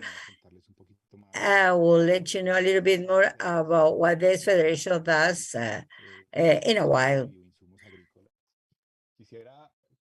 First, I would like to begin with this reflection that we permanently study in global bioprotection, how to feed some 8 billion people without destroying the planet after COVID. Particularly, and after everything that is happening in complex terms and dimensions like the Ukraine and Russia war, the economic recession. So those are questions, very important questions we have to ask nowadays. And in the context of this analysis that we have made for more than 10 years. So the planetary boundaries started by the Resilience Center of Stockholm and many other universities all over the world have determined that we are getting closer to limits that are serious to overcome and puts at risk the safety of the biosphere as a habitable space for mankind and life. Also, the scientific evidence that shows with the consumption rates we have nowadays, we need 1.7 Earth planets to regenerate the resources that we require. And also, from this publication of Ross Campbell, without trying to satanize the agriculture, it's important to recognize that the agriculture production we have had has been a major driver to exceed these planetary boundaries I'm referring to. I don't want to satanize agriculture, but it is important to understand and recognize that there is a system that is in crisis, responsible of 60% of the loss of biodiversity, 30% of greenhouse emissions, 70% of fresh water. And all this to get to this. What is biocontrol? What is bioprotection? And we consider this as part of the solution and not as the panacea. So it's important to realize that this is a solution underestimated, that has not been understood or disregarded for decades, particularly since the Green Revolution arrived. And I don't want to satanize agrochemicals, but they became almost the single tool to combat diseases and to fertilize crops. It was the biocontrol from the plant extract, the first tool mankind used in agriculture. And also, if you want to approach this concept of net positive towards nature, towards people, to manage pests and diseases on a more effective and sustainable manner, the bioinputs are vital tools for the implementation of a true IPM, integrated pest management. Although it is a concept that have existed for more than 3 years, the real implementation by growers at the field level has been quite marginal, particularly if we consider definitions like this one from the European Union, approved last year, where refers to IPM as the careful consideration of all available means that discourage the development of populations of harmful organisms while keeping the use of chemical plant protection products to levels that are economically and ecologically justified in order to minimize risk to human health and the environment. And this imbalance referring the IPM is quite evident if we start from national statistics as well as international ones related to the use of bioinputs in the protection of crops, particularly. Different market studies said that towards in 2020, bioinputs only had a market share of 5% of the total market, while 95% are agrochemicals, synthesis agrochemicals. In many places in Latin America, this is not tea. It is a cocktail of pesticides. But we understand that there are other alternatives. So the idea is to approach a more balanced IPM, understanding the good tools, using the tools a chemical can give us in order to bring the best of the two worlds, in order to get closer to a real IPM that takes advantage of everything nature has to help us, because bioinputs are nature-based solutions. There are different categories: biocontrol, bioprotection, denominated biopesticides. From global protection, we have made an effort to get away of biopesticides, a term because of the negative connotations people have when they hear this word, the word pesticide, biofertilizers and biostimulants. In this case, I'm referring to things more focused to the bioinputs world for crop protection. We, at the international level, there are 4 major categories because according to the country, the region, the origin, there is a diversity of terms used and an important confusion related to the nomenclature. So part of the effort of the STDF and the MUF are for ICA. We consider this vital to progress in adopting these technologies that are not so new, but the science and industry have been able to make them available for farmers nowadays. Biocontrol is to move from monocrop to a more sustainable and regenerative agriculture, to make a very good use of these nature-based solutions. Some benefits of the biocontrol include that they are effective, proven solutions. They protect and not only protect, but recover biodiversity, even biodiversity that may be an ally of farmers to combat the pest. They make more resilient systems, they protect water and soil, they can help to be carbon sinking, to have regenerative ecosystems, less fossil fuel dependent because they are renewable in nature and because they use less fossils in their manufacturing processes. They also have less profiles of toxicity or ecotoxicity. They are less toxic and less problems for MRLs and resistance issues. And they are ideal solutions for that.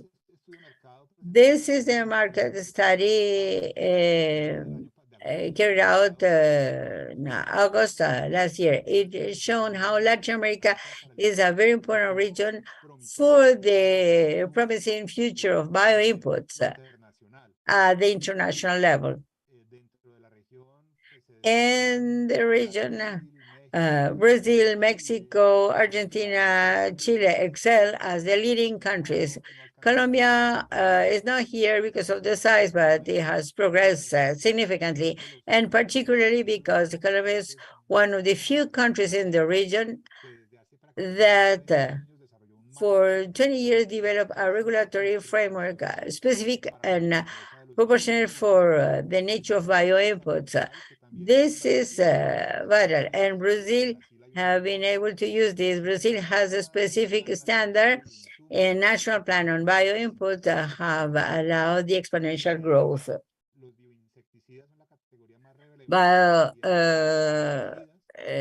Fungicides are relevant. And also, I want to tell you that Bioprotection Global, as International Federation of Industry, exists to help expand and accelerate the adoption of biocontrol solutions to protect crops and life. We gathered 10 national associations and international ones, 10 regional associations, Argentina, Brazil, Colombia, Chile, among others. I'm referring to this because in Latin America, we have groups through the Global Bioprotection Federation. We have Asobiocol, and recently the Chilean Network on Bioinputs. Bioprotection Global represents companies with activities in more than 80 countries all over the world. And we consider that we may have 60% of the bioprotection global industry into our partners. So we survey to be part of this project, and we offer the possibility for connections at any level to find the solutions the farmers are looking for in order to solve their phytosanitary issues. Biocontrol contributes to the compliance of SDOs. The EU you know, through the Farm to Fork Green Deal, have made commitments in order to reduce 50% of pesticides they use to increase the percentage of organically farmed land and 25%. This has important consequences in the international trade. While in Europe, they have been able to release more than 200 pesticides, is the one that has registered less, a small number of bioinputs because they do not have regulatory frameworks to register the bioinputs, unlike United States with more than 200 things approved. In Europe, less than 60. A couple of comments to conclude, and this is with regard to Latin America, that may be a vital region called to feed the world, thanks to the mega diversity as a source of new biocontrol and bioprotection technologies. It is a stock of food for the world. Countries like Colombia, Brazil, Argentina, and Chile have a well-gained reputation as pioneers and innovators in bioprotection and biocontrol. And all these topics, the international policies I have referred to impose on us, forced to modify, to make change quickly to accelerate the adoption. What do we need to do for this to happen? Regulatory frameworks harmonized, they are vital. Public policies that acknowledge positive externalities of bioinputs and that incentivize their use. Training and education programs to change the paradigms in farmers and agronomists that are still enrooted into the paradigms of green revolution. More funding to stimulate research and development in bio-based agricultural inputs, more consciousness of stakeholders, policymakers, regulators, farmers, and stakeholders of the value chain. Thank you very much, and great hits in this important project for the region. Please, you can count on us. Thank you, Nicolas. We fortunately have you and Global Bioprotection as strategic partners in this project. This presentation tells us the pertinence of the project in time and form. So thank you very much. Now we're going to move to the last presentation for today before moving to the questions and answers. Because of the time, please let's use some additional minutes from your time in order to share with you the questions and answers period. Now, Luis Tsukiyama will share with us some important reflections about the regulatory frameworks. Luis Tsukiyama is a former functionary of EPA United States and expert in registration aspect. He is also a consultant for this project, and his presentation revolves about the importance of regulatory frameworks for the promotion of the biocontrol sector. Luis, go ahead, floor is yours. Thank you. Thank you, Eric, and good morning, everybody. Thanks to ICA and the STDF for the opportunity to support this project. I hope we'll give you a brief presentation about the regulatory frameworks of that the project tries to promote in Latin America. No, si puedes mostrar mi presentación. Sí, ya la van a colocar.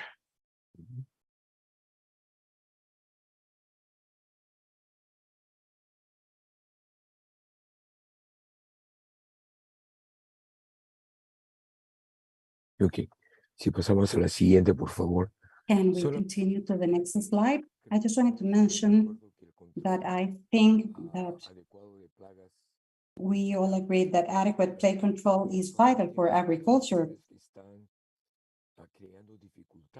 And we are facing difficulties for adequate plague control. For example, the impact, I'm just going to mention some of the most important, like the impact on climate change, on the integrated handling of plagues and food safety, or the effect that the presence of invading plagues can continue, not only in a region, but worldwide. And there's also concern for chemical pesticides and which might affect the environment and the people that apply them. And there's also global demand for safer food as part of the food safety programs, not only for the products that we are currently exporting from our countries to other markets, but also for domestic consumption of food. And this leads to the implementation of programs in order to continue with sustainable agriculture. There's a new term that is considered as smart agriculture, in accordance with all these factors that currently complicate adequate plague control. Next, please.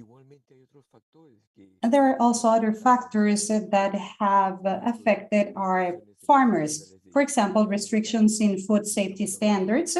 And in here, we're talking about some markets that are currently restricting or eliminating some maximum residue limits for pesticides, and also chemical pesticides, which we consider to be all molecules that are also considered high risk, even though they are still effective. But the fact that they provide high risk characteristics, there is a global trend to eliminate or cancel some pesticides that are currently being discussed on many international treaties. And there's also rejections of agro-exports for non-compliance with the MRLs. And all these factors, some of which we have no control of, but also when it comes to rejections, we have control not only on behalf of farmers or users, but also on behalf of the industry and also on behalf of regulatory institutions. Many of the participants or focal points on these projects have regulatory responsibilities, one of which is to provide our farmers with safer tools for plague control within the programs for integrated handling of plagues in the framework of best agricultural practices. So in addition to the responsibility of protecting human health and the environment, when we conduct an assessment of the application of pesticides, we also need to provide our farmers with the adequate tools for plague controls. And also my last slide is that this project has already implemented some of the measures that can be currently used, that we already mentioned, as part of this regulatory framework. And now I want to convey a message aimed at the regulatory institutions that are part of this project, because we must promote the accelerated registry of pesticides with minimum data required and within a shorter term, under the scientific criteria, which does not mean only to register products or substances that are part of biopesticides, but under orderly processes. And then here we're going to keep on working on a project to try and manage the technical criteria on participating countries. But also we have already mentioned the implementation or the promotion of education programs on agricultural extensions for farmers to be able to have the trust in the use of biopesticides or biocontrols as part of the programs. Thank you. Yeah, it's been a brief presentation, but due to the time limitations, but I think it's important to go now onto the Q&A session.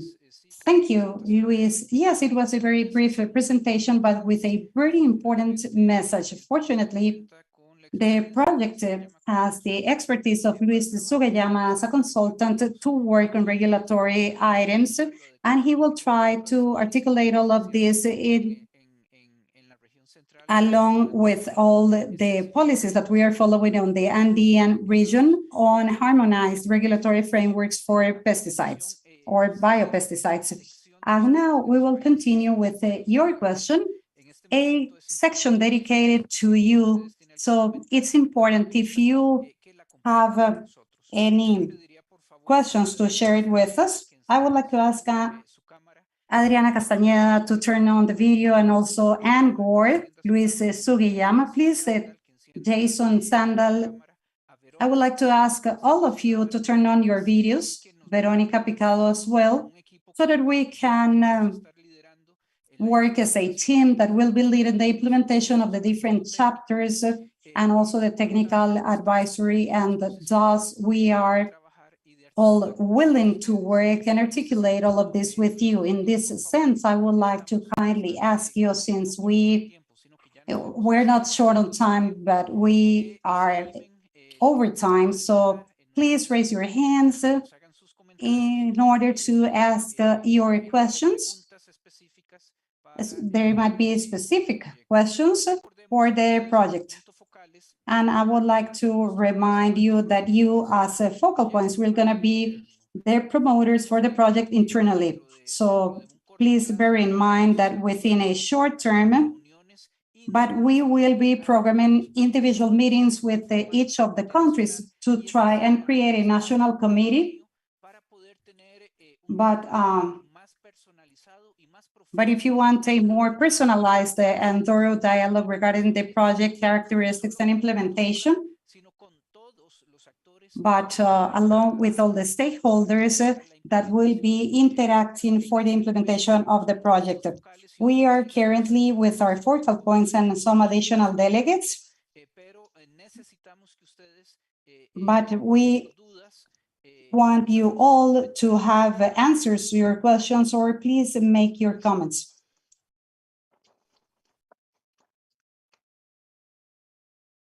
Me pregunto si Sebastián Gómez de Argentina se encuentra con nosotros todavía. Do we have Sebastián Gómez from Argentina with us? And I would like to ask you directly if you have any particular questions or comments regarding the project. Yes, Eric, I am still here. We have been working, as you said in the beginning, on the registries, and we are undergoing some changes. So we are trying to adapt, and we're going to have some new standards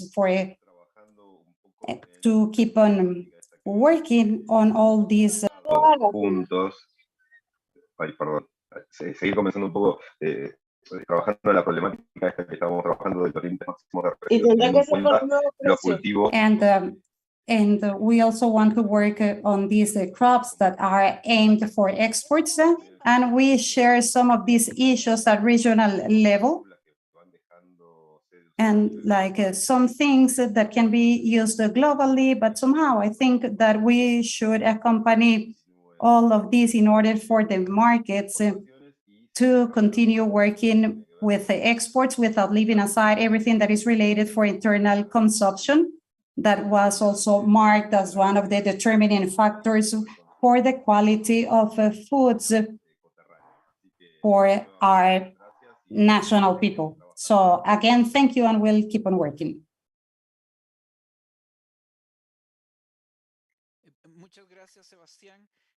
Thank you, Sebastian. I would like to accompany this, what you said, because throughout the process of the preparation of the process, we had emphasis on the repercussions that the project might have, not only when it comes to the opening of export markets, but also the cascade effect that it will have for internal consumption. I don't know, but this project is aimed at facilitating trade and the opening and maintenance of markets to try and solve compliance problems with MRLs. So, Sebastian, this will have repercussions. So Argentina made interesting proposals for some crops and also some programs that they had.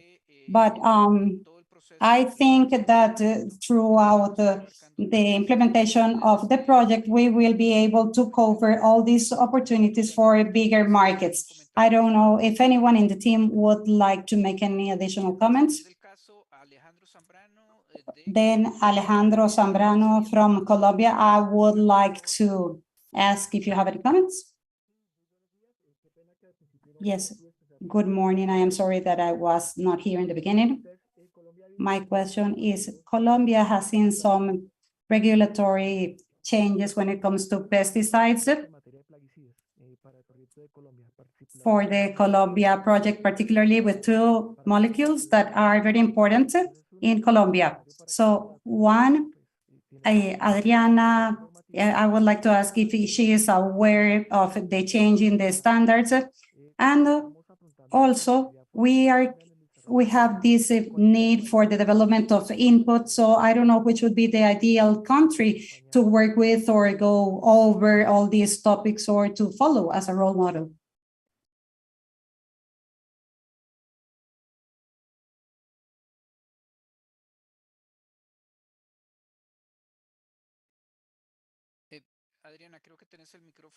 Adriana, I think that your mic is off.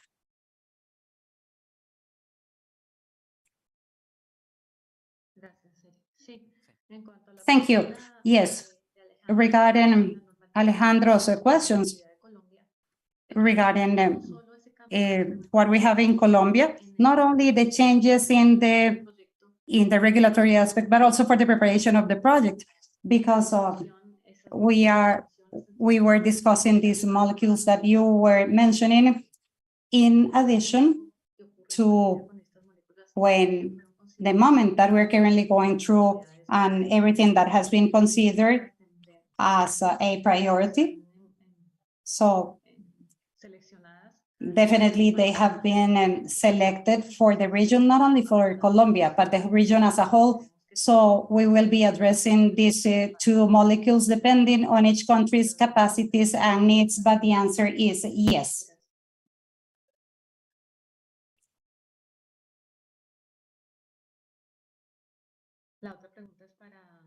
And the other question is for Luis.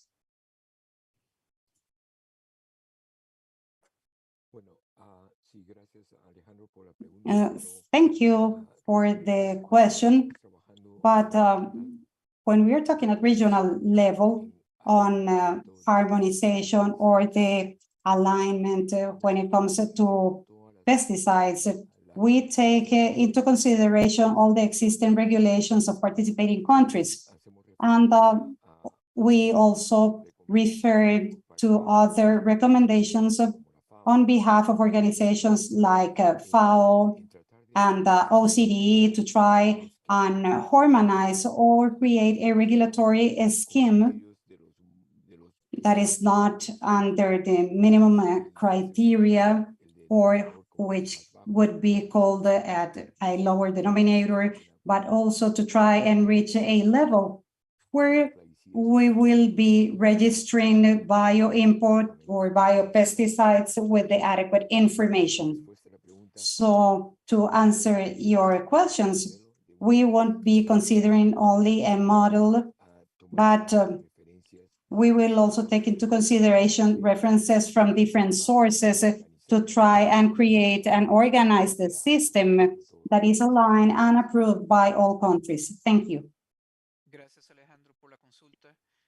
Thank you for the questions. And I would like to ask our colleagues from Nicaragua if you have any comments or questions in this sense. Considering that we have a representation from INTA.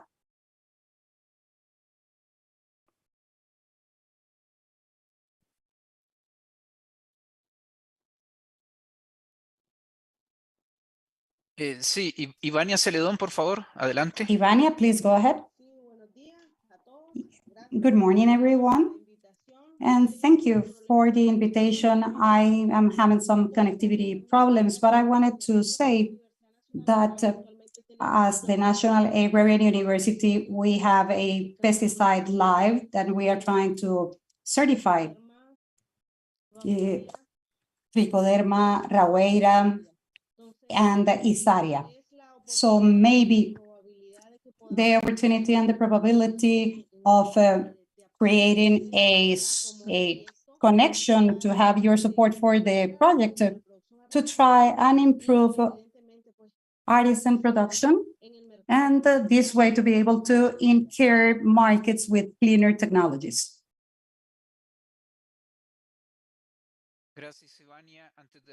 Thank you, Ivania. And before moving on to our team members, I would like to make a brief comment, Ivania. The comment that you just made is something that we heard in many countries, not only as a comment, but as a request for support. So the production of biopesticides in a lower scale is a sector that is growing in Latin America, and it's a field of action where we would have to see how we can articulate it somehow. I know that some efforts are being made to try and incorporate some experts in the field precisely, and if that is possible, then I think that we'll have the skills to provide support. ¿Algún compañero del equipo desea adicionar Any algo? comment from the team that will to add anything else? If not, I'll give the floor. Thanks, Ivania, for your question. I'll give the floor to Monica Narea from the National University. Thank you. Good morning. Thanks for the excellent presentation of the topics. I am Monica Narea from the Agrarian University. I'm professor of biological control.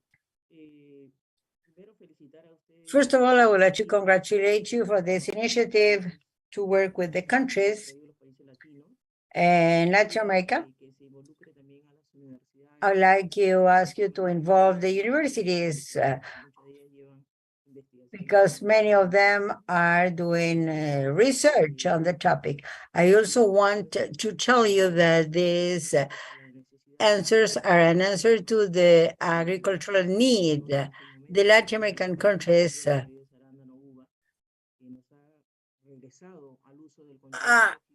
going back to the use of biological control. During the half of the year, we harvest grapes and blackberries. So I'm commenting this to mention the situation in Peru. We have a regulatory that is more for agricultural products, but very often it is being used for biological products, but there's no celerity in the registration. Sometimes the regulations are not the same, and what we have is from a CAM. In the case of chemical pesticides, we have issues with heavy metals, so we need to analyze and see this for us as a country to move forward fast and to have accredited labs in order to overcome all these times. Something else is the pheromone have been working for more than 3 years with hormones. But there is a lot of delay in some countries. Registrations is not needed. People say, no, Peru, you don't have enough regulations. I know a lot about the pheromones as researcher, but we need to find a way to contribute in order to use all these issues as input for the project. Thank you for your attention. Thanks, Monica, for your intervention. I would like to tell you that under the framework of our project, AICA is implementing, along with the Agricultural Department of the United States, we are initiating a work with a CAN to develop a regulatory framework on bio inputs or biopesticides. It is to be defined, but I believe it is quite relevant to mention this because of your comment and because of the need to have regulatory frameworks harmonized between countries that give more and better opportunities to growers. And in order to facilitate trade in this project that we are launching today, it depends a lot on the regulatory frameworks harmonized in these biopesticides aspects. So in this part of your comment, I would like to mention this initiative. I see that Armando Menendez from Guatemala raise your hand. Go ahead, Armando. Thank you. Thank you. Greetings, colleagues. In all this topic, there are many questions that arise. It is a very interesting project. Thank you for that. As a comment, you know that in Central America, we have tried to rule, we have tried this biopesticides thing. So we have, locally, we have some regulations. My doubt, my question is, could this project, can we say that this project could get up to small farmers, as Luis mentioned? I don't know if we can say undiscriminated, many chemical products on a disorganized manner. It is important to see if the small farmers, I mean, if we can, I was talking to my colleagues here, Rosa Maria and Dr. Acevedo, were discussing about this possibility to train small farmers. As a comment to our colleague from Nicaragua, this proliferation of all these farmers of microorganism producers on an artisanal manner. Luis mentioned this pretty well. We need to have an uncomplicated registration, but we should aim to main items that let us to have this control. One of these things is to see how we can have in our hands the possibility to control. So it has to go hand in hand with the regulations. And the project is an excellent project. There are many products to be produced. So we accept the project and we will participate in 100%. Thanks, colleagues. Thanks, Luis Armando, for your comments. Luis, were you greeting or requesting the floor? You're muted.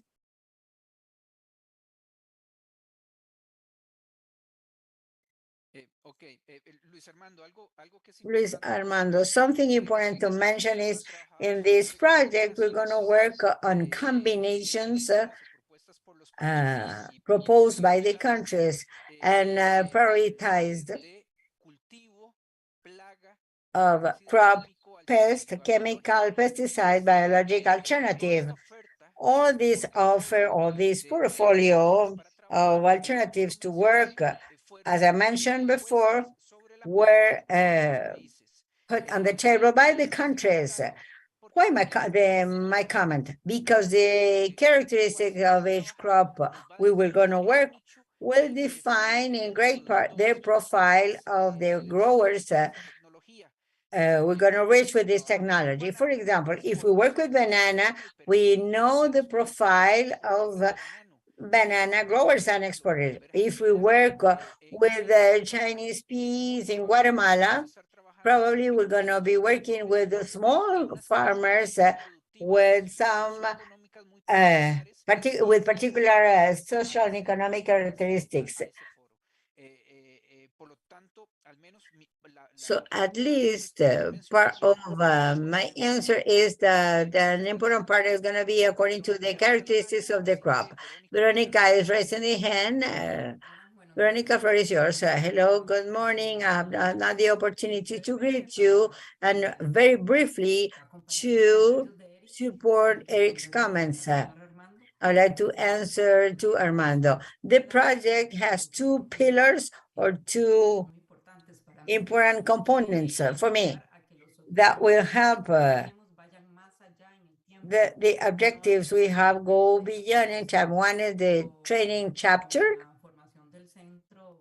with the training of the Excellence Center in Colombia and the one of soft skills in the University of Costa Rica.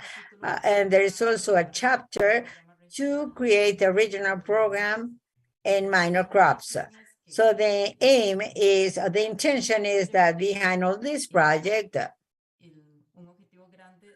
there is a big aim, which is capacity building. Nowadays, the project has tables with the crops selected, as mentioned by Eric, as well as the pests we're going to work. But there's going to be a structure, to work beyond that later. So for you to have the capacities or for you to start creating a structure in order to provide attention and to go beyond. She is muted now. Sorry. I also want to mention that we have a part of agricultural extension. So the project is not only focused to the project mentioned in the tables of the document, but the aim is to have long-term continuity.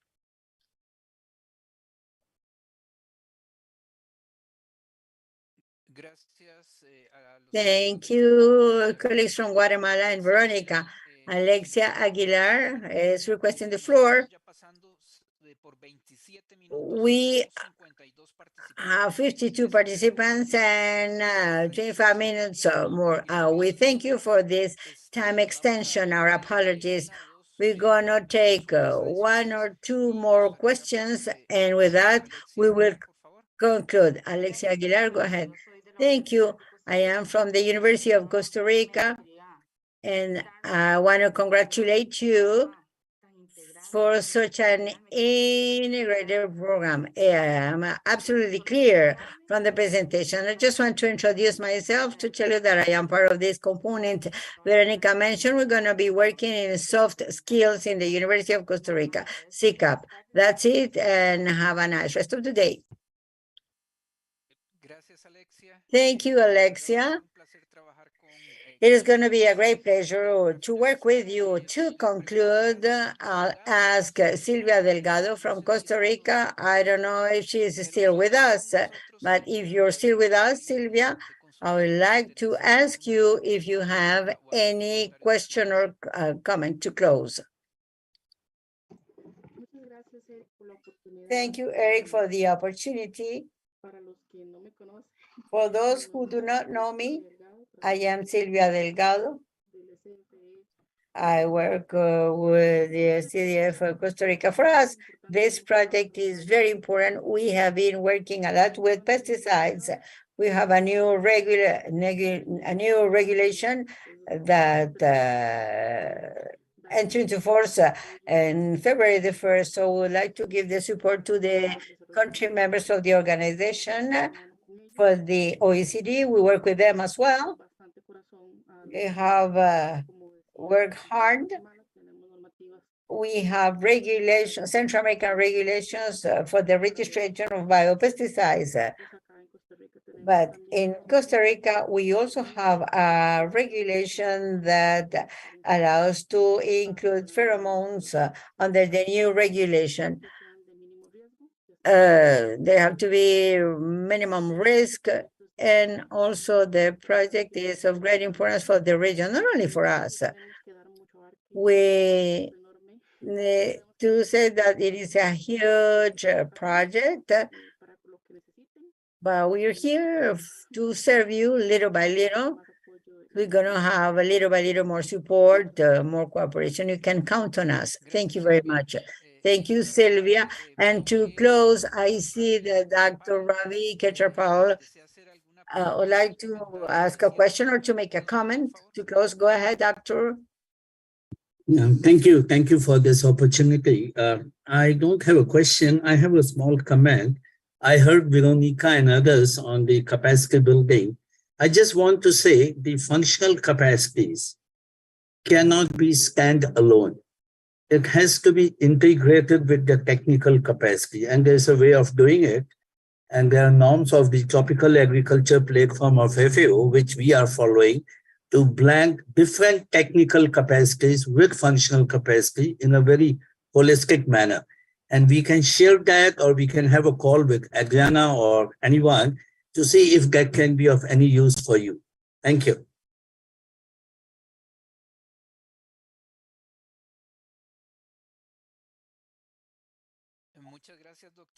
Thank you, Doctor.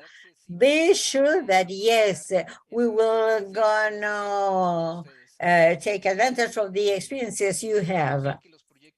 Times where projects were done definitely are outdated, so it is necessary to work on a coordinated manner.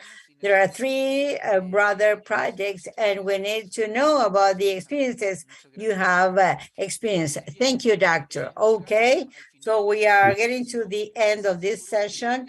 I'm sure that there's going to be more questions or comments, but I cannot take more time, so I have taken 30 minutes from your time. Remember that we are going to have individual sessions for the creation of the national committees. We could discuss in greater detail about this. I want to thank the 51 delegates have remained in the meeting, and also those who were before with us, and those who were on a holiday, particularly Argentina, Bolivia. Thank you so much for being with us. Thanks to our colleagues from the technical team. Carolina, thank you for your recommendations. The truth is that you have helped us a lot for the development and planning of the project. Thanks to the interpreters, our pleasure for the great job, and thanks to those who have joined us with who have supported us with the different presentations. We really value your support. The project already began. It is not going to start today. The project already started. We have been doing some things on an articulated manner according to the project work plan, and very soon we're gonna start with other activities, and we will coordinate with you all. Remember that we have 5 chapters that will begin with activities during the first year. Therefore, the dynamics already started. So the bus already left the bus station. So we thank you for your support. You as focal points, you are our main channel, our main communication and promotion channel of the project in your countries. It is very important that you be the responsible parties. It is necessary that we develop a network internally at the country level, the phytosanitary services, the research and extension offices, the academia, so the private sector, the growers organization, many stakeholders from different instances. Therefore, we need an important coordination and communication by the project, but also from you as beneficiaries of the project. So I want to thank you all again for your participation. If you have a camera, please turn on your camera to take a couple of pictures for the records. And so I'll ask my colleagues to help me to take pictures for the records and for the report we're going to send to the STDF.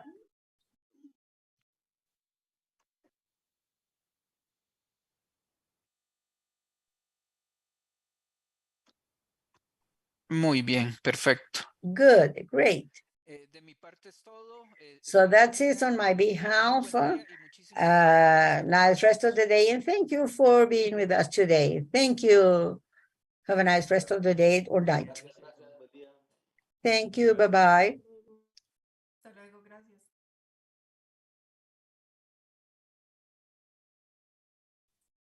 Thanks, Adriana, and everyone. Bye.